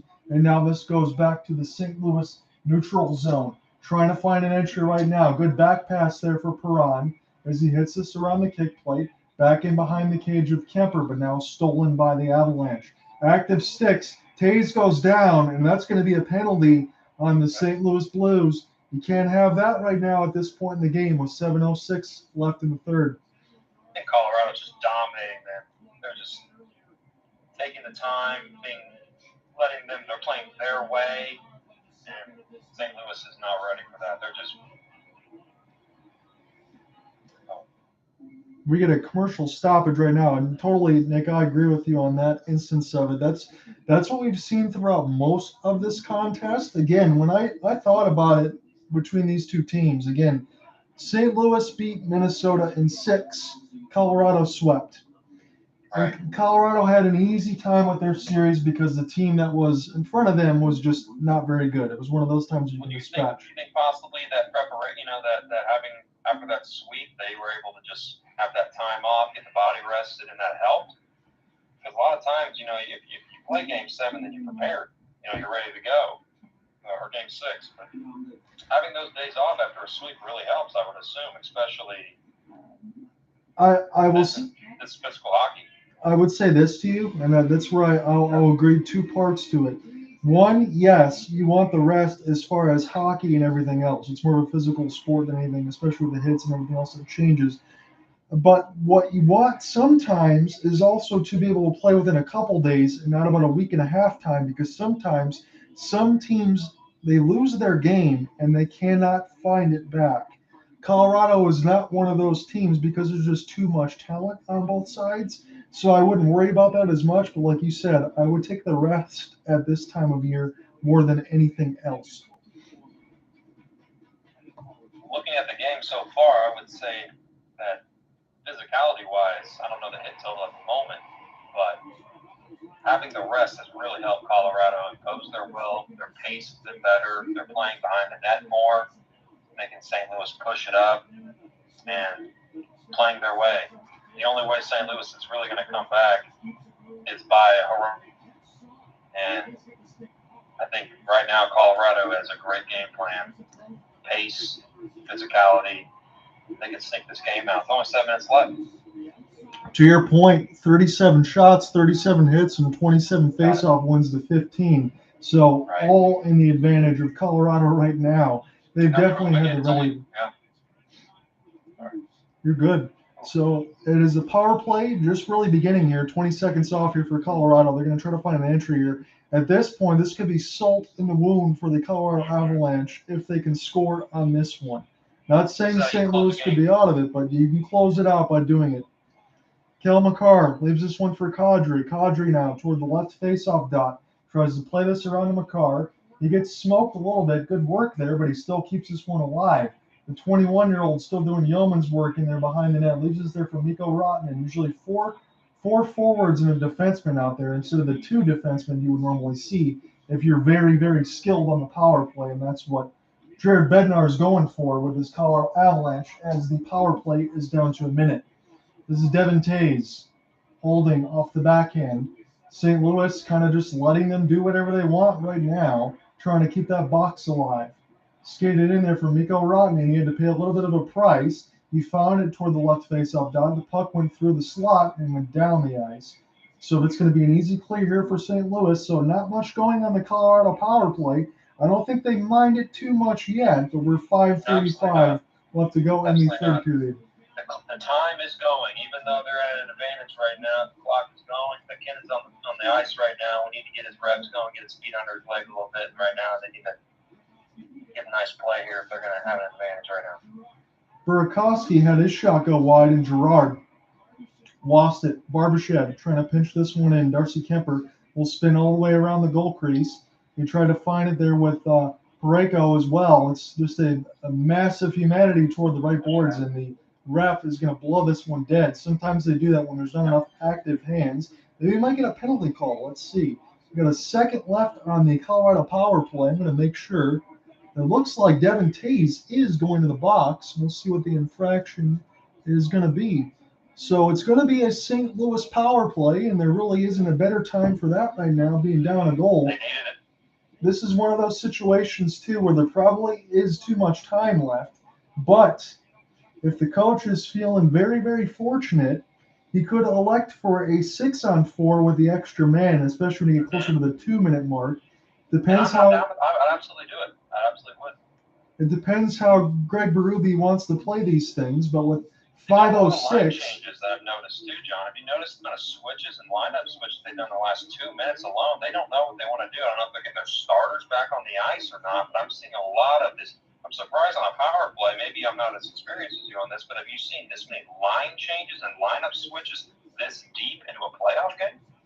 Usually when you have your power play, you only have two. Usually when you have your power play, you only have 2 lines, and you want to be able to keep them as fresh as possible. But you would think for St. Louis, you have to have your best unit going forward, and you do have another timeout between both of these squads. St. Louis is probably going to look to push and use it if they don't get one within the next 2 minutes. They have this now toward the right face-up dot. Tarasenko keeps this in as they move this around. It's at the blue line with Parayko. Parayko is going to find this now. Now it's back to the left face-up dot. A lot of good outside man movement here. No shots. Shot blocked out in front there before it even hit Kemper, and Colorado clears it down the ice. A lot of window dressing there for the St. Louis Blues. They've not had anything to show for it there in the first minute. We'll see if Their time to Perunovic. shine. Yes, we'll see if Perunovic can get things going here. Brandon Saad against his former team. He's way open on the left wing. Now trying to work his way into the slot. Colorado. Nice close out there. St. Louis trying to find it in behind the goal cage of Kemper. Trying to spin there with Jordan Kyrou. Saad still working around the crease. Back to Robert Thomas. Plays this one to Saad now. Kept outside. Saad lets it go. Rister gets blocked out in front by the Avs. Picked back up. 20 seconds left to go on the St. Louis power play. Cross pass gets knocked down in midair. Saad trying to find this. Thomas trying to help in there as well. And Colorado gets this down the ice. St. Louis power play down in 10 seconds. Kyrou, toe drag, shoots, lets it go, scores! Jordan Kyrou ties the game. My goodness, that was in a mix of sticks all over the place. He stayed with it, found the puck, fired it in the slot. It beat Kemper 2-2. 3:14 left to go in the third. We got a brand new hockey game here, Nick.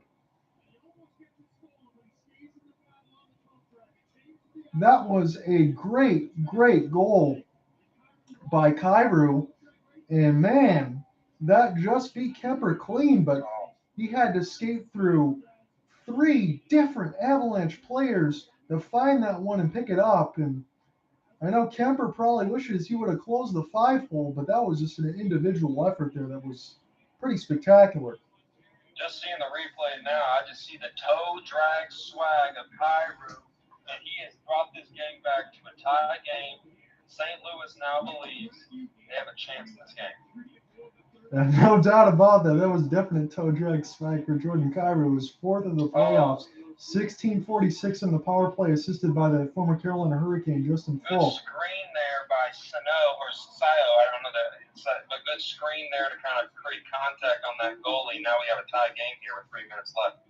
Yeah, no doubt about that. We always try to urge everybody. I know the video game's a little bit different, but you want to get people in front of the net to obscure the vision of the goaltender, because most of these guys, especially you're in your final 8 teams right now, if these guys can see the puck, they can stop it. When you obscure their vision or you create a tip, it gives a chance. And that was just a great individual effort here with 2:26 left to go in the third period. I think Colorado's feeling the pressure right now. They just realized what they've just gone into now. It's a tie game. Yeah, no doubt about that. For all the favoritism that you can have for Vegas and the side of things, I mean, you don't want – anything can happen in a 7-game series regardless, but you don't want to be able to lose one of those ones on the at home ice if you don't have to here. Good chance here from McCarr. Nice toe drag, stopped by Binnington. Picked back up by Colorado. Colorado trying to buzz here toward the right faceoff dot. Kadri plays this one to the blue paint. It's lost. It's a foot race now. The Blues might get to this one. Kyrou plays it out in front of the slot. Somebody blows a tire. That was Vlad Tarasenko. 3-on-2 now developing for Colorado. Kadri plays this one. It's a 6th save against him on Jordan Binnington. He just can't buy a goal. Sturm, Taze, Kadri, slap shot high and wide off the glass. I think Binnington has really motivated the Blues tonight. Yeah, definitely. He's kept them in this game right now. Post or not, this would not be a 2-2 scoreline. Colorado still trying to do some work here. This finds the red line. Devin Taze spins it off the kick plate. Aubé-Kubel gets his shot stopped there by Binnington. Picked back up toward the left side of the boards. So 1:19 left to go in the third. And I want to see, did Josh Manson take a stick up in the face? Braden Shen might be going to the box. That could be a development here. We did not see that on the video side. So once we get a relay to that, we can definitely tell you what happened. But St. Louis might be getting a penalty here. I did not see it myself. Shen is pleading his case. He was saying he went down, his stick was down, and it might have hit in the face inadvertently. But Braden Shen is definitely going to the box. If he's bleeding, this is going to be 4. So he gets knocked down to Shen, and the stick came up in the face and it hit Josh Manson. That's just kind of unfortunate there. There was a little bit of body collision, and I don't think. 2-minute minor. Yeah, I don't think Shen meant to do it, but he was in the wrong spot at the wrong time. So we're talking about power play. He's really upset about it. He's really upset. It's a huge play. It's a playoff game. We're here now. This ain't a regular season game. They say this is a big game here. The emotions are high right now. He makes a silly play. They'll go to the box. Big time opportunity here for the Avs. A power play could end it right now if they get this one. A minute left to go in the third period, just about. It's a minute 45 left on the power play. Nice movement right out in front. Shot stopped there as Mikko Rottinen had a piece. Goes all the way back toward the blue line. They're going to try this one more time. Rottinen now from Landeskog. Kel Mccarr. He's in his way toward the slot area. Picked up by Landeskog. Back to Rottinen. Rottinen holding. Shoots through a screen. Stopped there by Binnington. We're down to 40 seconds left to go in the third. Picked back up by Colorado toward the right faceoff dot. Spinning and holding. Kel Mccarr now. Shoots to the screen. Blocked there nicely by the Blues. This goes back to Darcy Kemper. 30 seconds left to go in the third period. Nazem Kadri tried to leave it there for Landeskog. Where is it now? It's all the way down the ice. This goes back to Kemper. Kemper's not going to go out of his goal crease to play this one, which was a surprise. You would think he'd want to get that quicker rush, but Colorado going to take their time. Landeskog now, the captain, holding on toward the left faceoff dot. Down to 5 seconds now. Colorado maybe with one more chance at this if they want to shoot at McCarr. To the screen, stop there from McKinnon, and now we are going to overtime. 2-2.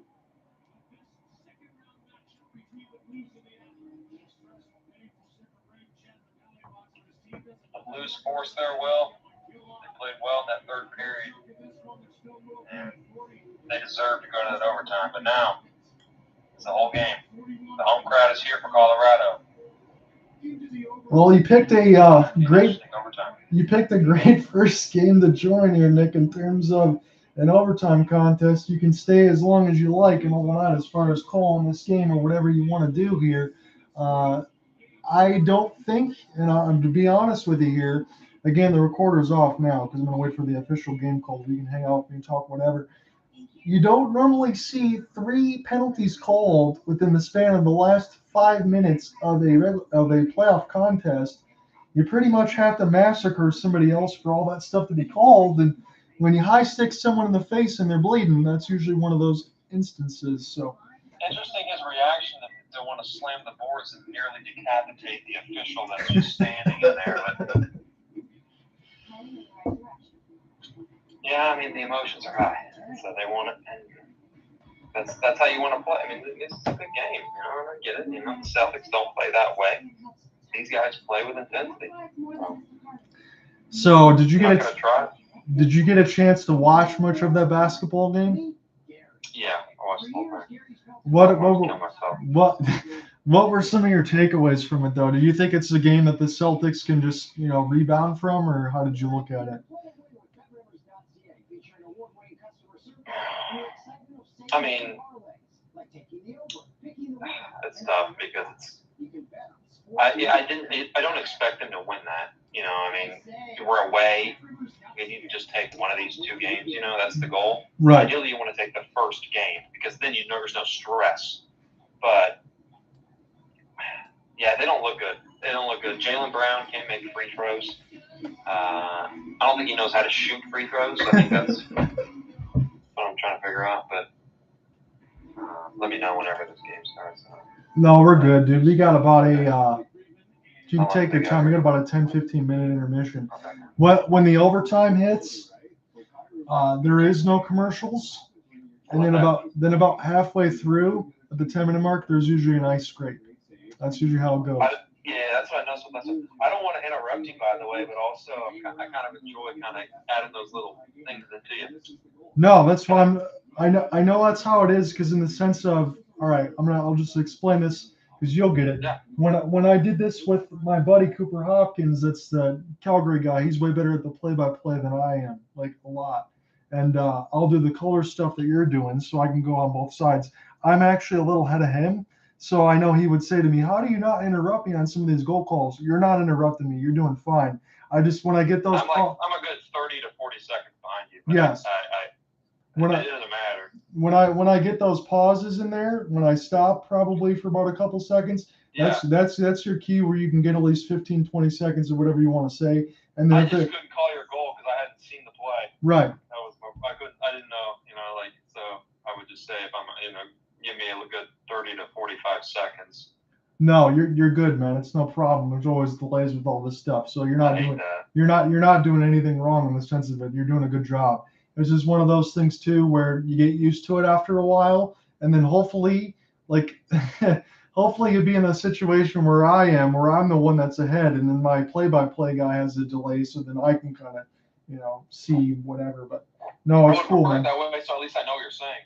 I know what you're saying, though. I'm listening to you and just watch. I'm listening. Yes. It's a little. I just need to find a better stream or something. If I was doing. I was just watching the game and I was enjoying the game. I just wanted to chat with you. So it's up to you if you want to keep me in. I'm not watching the game, but also if you want to. I'm good, man. If you want to stay with me, just stay with me. Yeah, we're cool. I'm cool with it. I just don't want to be in your way. Oh no, you're not, watching dude. the game. You're not, dude. Got some time down here. I just hate the stoppages, but also I understand. I like that. That's what I was talking to a buddy earlier. I was like, I like the idea with hockey where they play all the way. There's no, timeouts, and then they have a big break. I don't want to watch a basketball game where it's 2 minutes timeout, 2 minutes timeout, 5 minutes. I like the idea of 15 minutes, 20 minutes, 20-minute break. Yeah, that's one of those things, especially now with the overtime. You're not going to see any breaks here. But yeah, during the regular season and playoff games for the first, second, third period, that's how it is, and that's how I like it too. It kind of keeps everything moving. Because I can go get my food, go get my drink. I can distract myself for 10, 15 minutes. If I know if I'm going to have 15 minutes straight of intensity in hockey, there's nothing like this playoff hockey where they're going and they're hitting each other. Yes. But that's funny. I didn't even know McCormick, but I've heard his name. I've heard his name. I just pulled it out of my ass. You know what'll help? What'll help? Broadcast definitely helps. Yes. What'll definitely help too on the side of it, because I'm on my computer, and then I have my TV like right next to me, and then I have the YouTube thing going as well. So I don't have a lot of people that are in there yet. I got to go buy like a Yeti microphone. I'll go get one in Best Buy so it doesn't sound like shit on the YouTube side. But if you were to take it seriously, I think that would be a huge. Yeah, I think that's a good thing to do, and then I bet you would actually see results from it. Yes. Because it's very clear. I would say color cast wise. I've listened to color. It's very clear on this end. It's not clear on the camera side, right? Maybe it's not that it's a bad thing, but if we're going to grade it out of a 10, that's tough. It's like it's not fair to you. It works. I can understand. No. I can hear you, but if we're going to say audio-wise, it's probably a 6. Yes. No, and that's what I want to definitely change, because when I bought that camera, that was kind of like the video chat and stuff like that. That was just for video purposes. But if I'm going to do this seriously on that side, then yeah, I'm going to do that. That's like $100 mic. That's no big deal. It'd be worth doing. Well, and then honest. Yeah, go ahead. No, and then I thought about too, because I know my cousin Obeg, he was saying the same thing. If I get some boards, and then I'll write down like maybe some stats and things like that. I don't know how much room I'm going to have in my room to do it, but because I don't really have a basement really to broadcast. I'm broadcasting in the room and all that. But I get some boards and put some stats on. I'll just have Lauren write it because my handwriting sucks. Yeah, I would say your background would need to be fixed. Even if you just put a curtain up with a black screen, that would be better. Yeah. Just because it's all about the visual. It's all about the visual and you. Not, you know what I mean? Like yes. It should be more about you and putting boards. Yeah, you have like little things that people and maybe a viewer wanted to see, and they can be like, oh, the Calgary, they're right, something like that, like the over on. I don't know, something little things that I'm sure that you can do a few of those, like stats, fun facts, history, bets, players to know, Sure. And I think that would definitely be interesting. I don't know. I don't know if it would work. Hey, it's just stuff like you're saying that I'm trying to get like some relatively inexpensive stuff just to see where I go from it. Holy crap! They keep showing this replay on the CBC side of them just slamming the camera with the stick in the penalty box. He just destroyed his stick there. I think they're trying to get the Subway ad. I think they're really trying to as many replay clicks as they can. There has been a lot of. I noticed on the NBA side too. There's like so many damn commercials of just advertisement and product placement. It just gets a little out of hand. I never really thought that way until really like this year. I mean, what a goal by McCormick though. The stick handling, they moved 3 guys. Yeah, that was Drag D. absolutely crazy goal.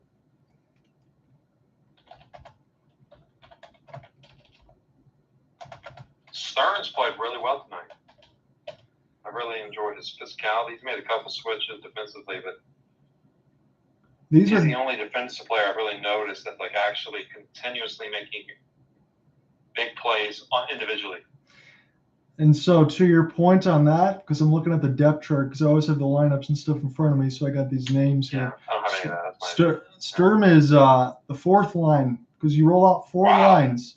So if your 4th line is playing that well, and those are the guys that you notice, because I call out Sturm, Obey, Bell, some of the other ones, those are your 4th line guys. So that tells you how good the Colorado Avalanche are.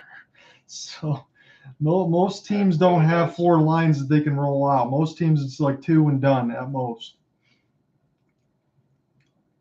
Really proves the value of depth late in a playoff run. I mean, the regular season's one thing, but a playoff series is differently. You need those switches whenever someone goes down and you're down man. You can instantly run a line change.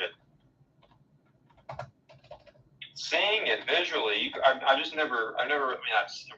a lot of hockey games. I've just never seen the amount of intensity on rotation. Yeah, and you're gonna see more of that, Nick, in the sense of, okay, so usually the shift is about a minute for players. You don't want to really exceed that because you have to go back and forth. So going all the way down to one end of the ice to the other is 200 feet. Now that's where a 200-foot player is. So if you're like a good center like O'Reilly or McKinnon, you're expected to be able to go 200 feet and cover. Most of these guys can't do that. When you get into the overtime, your shifts better be around 35, 40 seconds. Because by the time you get at least to the second overtime and beyond, these guys are beyond tired. And if you make a mistake because you're out of gas, you're going to get in a lot of trouble by your coach. So can I ask one question before we get going again? Why would you pay a star player top money if that's the way you play? What do you mean? Like just one way, just offense or whatever? Well, if you're going to say that it's every 35 to 40 seconds, it's got to be quick. And there's a lot of lines and stuff. Is your star player playing 3 out of 5 of those lines, or is he only on one of the lines? No, he's on one even strength line, and then he's usually your power play guy. He's your penalty kill guy. He's your extra man. Let's say you're the top guy on the team. Sure. And we're playing overtime. How many minutes in a row are you playing before you come out of the game? Dude, I'm still on the lines of a minute or less. That's crazy. That's what I'm saying. Like, why would you pay somebody that much? I would rather have a ton of good guys. Is Colorado a star-driven team, or are they a bunch of great guys? Colorado has some superstars, and they have great players. Yeah. So I just think that's interesting. I think because 40 seconds it might be a long time in a hockey game, but it's also like it kind of goes by quickly, and you rotate in and out. You know what I mean? I do, but I think when you go between how difficult, I don't think people realize this, and again, I can't speak to too much of it because again, cerebral palsy and all that, but it's one of those situations. If you've been on the ice, it's hard enough to skate. Then let's add a stick in your hands. Then let's add a puck. Then let's try to keep the puck on your stick or on your skate blade and be able to keep it straight, and then also be able to shoot and stick handle. All those things are pretty impossible to do. So it speaks to the testament of how good all of these guys are. Absolutely. And it's all about the preparation and practice and getting ready for those line switches, because of the intensity that this game has, you can't not be ready. And I've been impressed. I mean, St. Louis has stayed alive, and not to be biased, but if they can sneak this game out, it'd be huge for their momentum and to ruin this crowd's dream. To be honest with you, but Yeah, Colorado doesn't want to have another year where they're the favorite. This will be the second year in a row. right. If they lose to St. Louis, there's going to be some vast concerns. I'm not saying Colorado can't do it. I think St. Louis is going to be a much stiffer test than Nashville was. I would expect this to at least go 6 games if I was going to look at it just from a vacuum, because St. Louis is really, really good too. What's the seeds here? So right now, Colorado was the second in the NHL. They were first in the Western Conference, and St. Louis was second in the Central. So the seeds don't work the same way as NBA playoffs. They kind of get reseeded per series, but Colorado is the much, much better team. So Colorado's home court advantage? Is it go 2-3-2 or 2-2-1-1-1? It's 2-2-1-1-1. Got it. And Colorado. It's a big game for St. Louis. Yeah, it's a big game for them to steal, and they can go back for games 3 and 4 at Enterprise Arena in St. Louis in the Arches.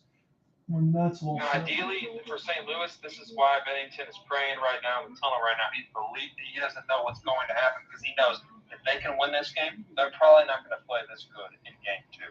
So it comes down to this period right now. It might come down to the first shot or the first face-off win. These guys know the reality going on right now. Colorado also does not want to ruin this game. They do not want to upset these fans. They understand that they're the top seed. You've been talking about it all night. You said they're the best team in the world. I'm tired of hearing that. I believe in St. Louis. St. Louis can pull this out and upset the world right now. But it comes down to Bennington controlling the paint down low. Well, we're gonna see. Able to do that. We're gonna see if your call is gonna be absolutely right. We're getting set here for overtime. We're getting set here for overtime here momentarily. We're getting set right now in center ice for the puck drop. We're going to look on the Sportsnet side of Kel Mccarr for the Colorado Avalanche and Jordan Binnington, who's been absolutely solid in between the pipes right now. So center ice draw underway again. We're going to get about a 10-minute ice scrape if we don't get a goal immediately, but there is no commercials or anything else. So as the subway. 2001's not going to happen tonight, John. No. St. Louis is going to win this one tonight. So this is still. Just keeping in mind from the third period, a 41-second power play carryover time here for the Avalanche. The Blues do win the draw, though, and they get this one down to Darcy Kemper and Kel Mccarr. Going to look to try to end this one quickly if he can. We can get this one down the ice. 4-on-3 here for Colorado toward the left faceoff dot, and the pass through the slot gets easily intercepted there by the Blues. Where this goes back to the goal stick of Kemper. Now down to 15 seconds left to go on the power play. Mccarr plays this one, leaves it back into the blue line for Nichushkin. Now Kadri.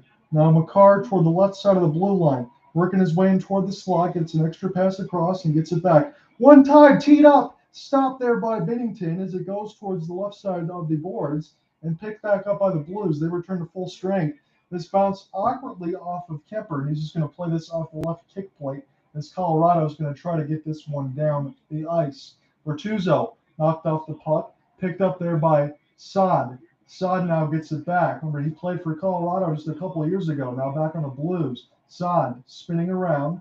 This is at the right faceoff dot now. Picked up there by Johnson. Johnson will be the first one. Try to get to this one as this goes back to Robert Bortuzzo. Nice hold off the toe zone. Have to do everything for these guys. Yes, that is the question mark here. St. Louis is going to have to carry this one home on offense. He's already made several key saves. Picked up now toward the right faceoff dot and spun around. Kyrou has a piece of it. Again, he just tied the game to force overtime here for St. Louis. Now at the left faceoff dot. Puck is loose. It's in between a few different players, and Colorado is able to emerge with this one. As Sturm has it now. And across the red line, holding there, JT Compher. Compher gets it back. He thought about the slap shot. He's going to shoot it into the screen, and it bounces off the backboards. Picked up now by Obey Kubel. Plays this back from Compher. He's in behind the cage of Binnington right now, or the Colorado Avalanche. Right faceoff dot. Spun around there by Burakovsky. Compher can't get to it, and now he does.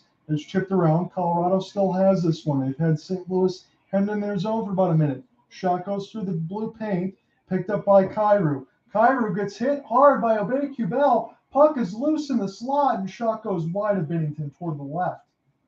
St. Louis now inadvertently takes a high stick as one of the players, but it's not called.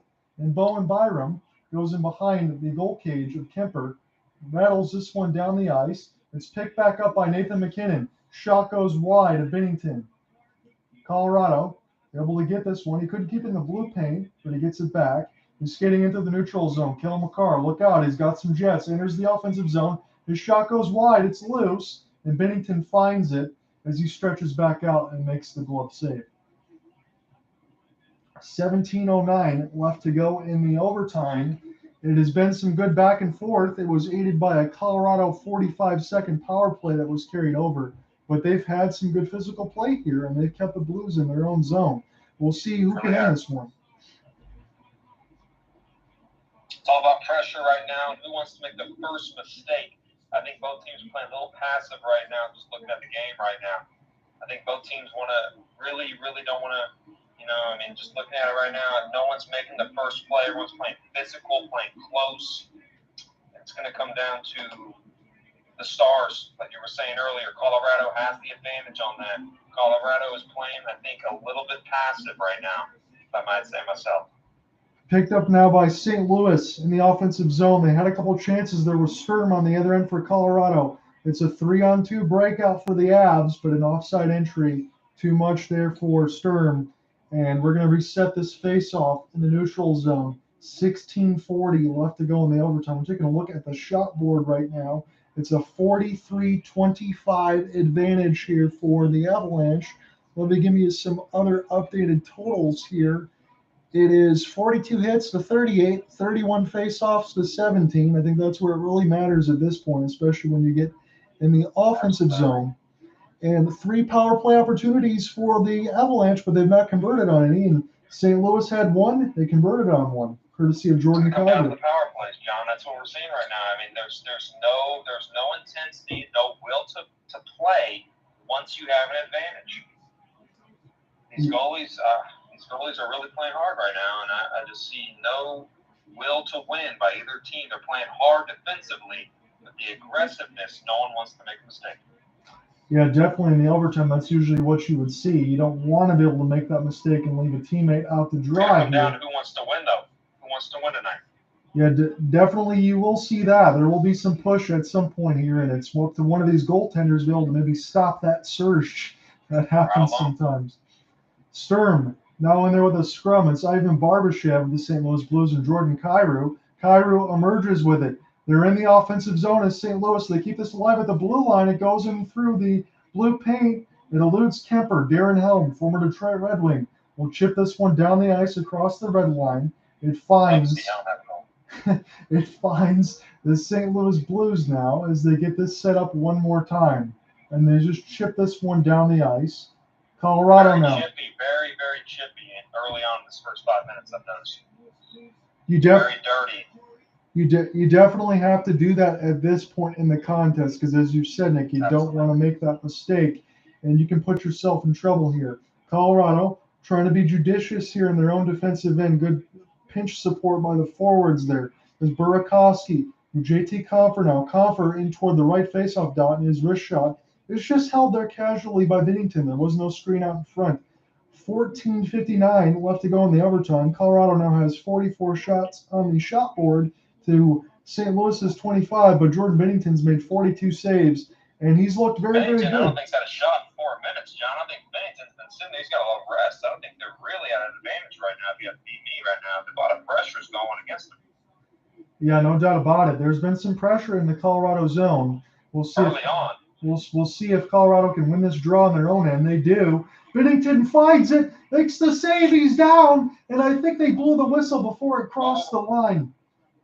It is not a goal, and that was very, very close for Binnington there as his life was probably flashing before his eyes. It was a face-off win. It was tipped in the middle of the air, and Snow Angel there for Binnington as he falls on it through the screen to be able to make 3 different saves and then corral it with the goal stick. Nice work there by Jordan Binnington. 96 shot attempts for the Avalanche to the Blues 45 right now. Blues Keep this in the zone. Ryan O'Reilly, the captain, trying to keep this alive with David Perron. Tays intercepts here for Colorado.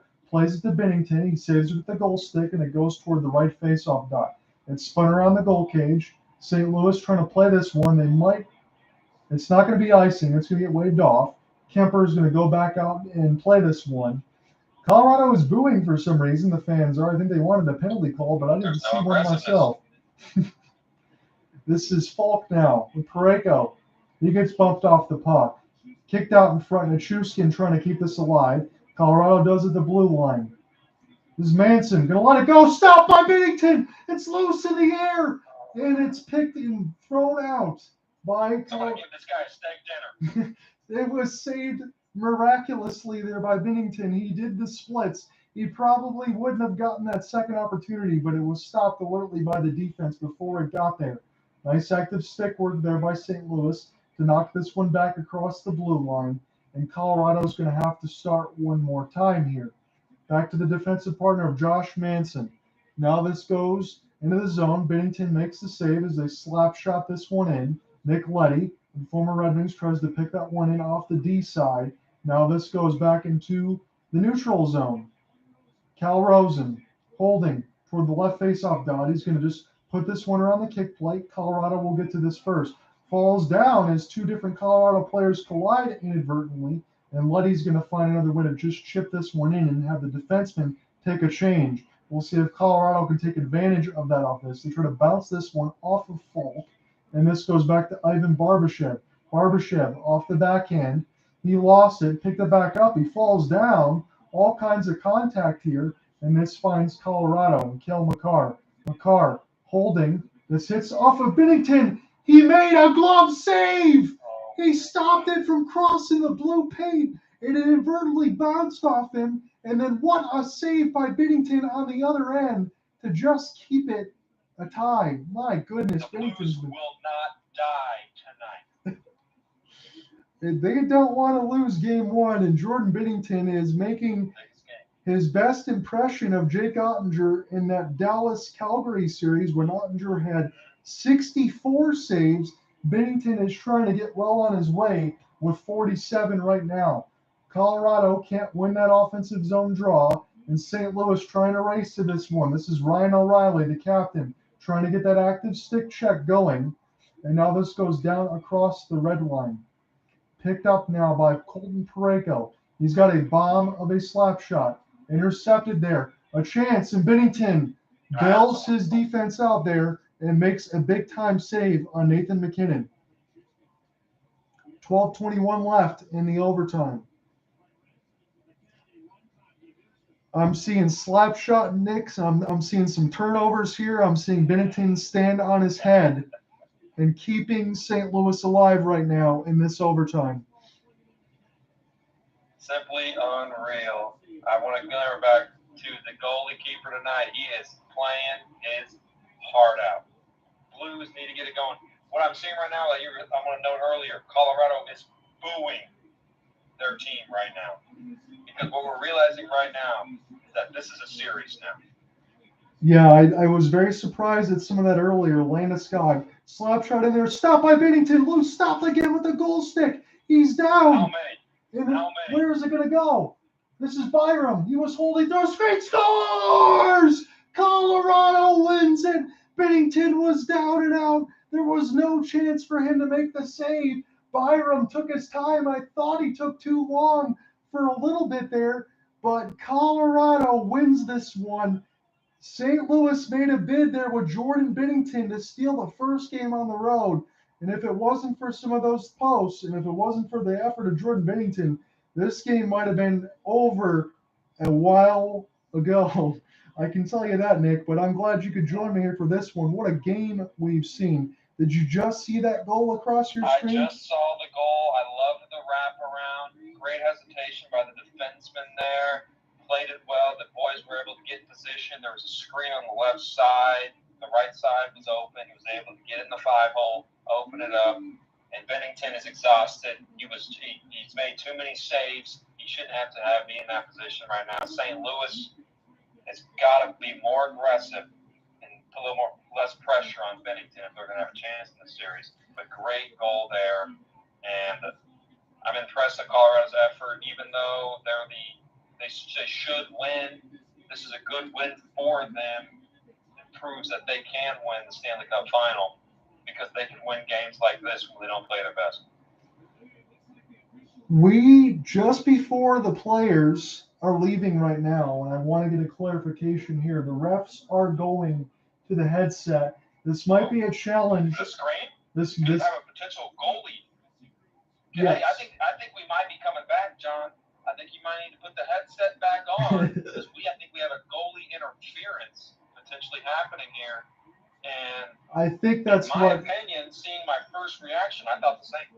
I thought that's what Jared Bednar was trying to challenge here, but I think this is going to stand. The fans are cheering and celebrating here. I want to take a look at this now on the sports set side of the feed.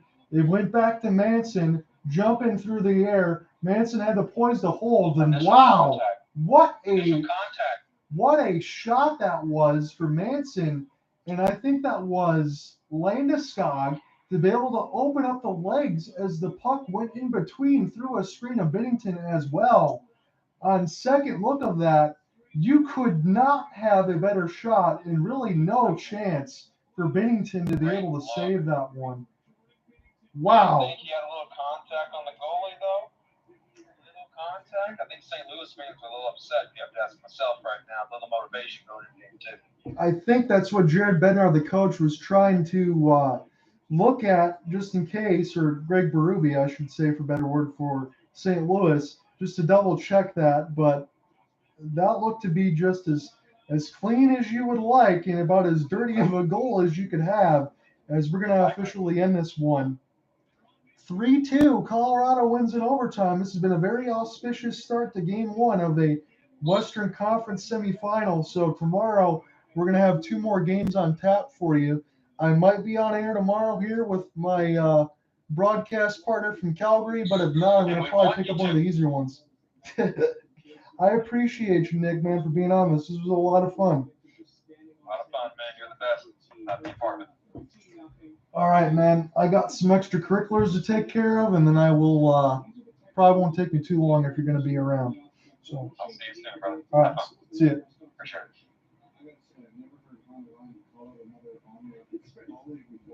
You're the first, Anthony. I love it. You would never do that to me earlier. So when Josh Manson first came to the Avs, he was doing an interview and he said, when Kel Mccarr comes off the ice, I'm always like, good job. Oh, good job. Oh, another good play. And he found himself always complimenting Mccarr for all the good plays he made.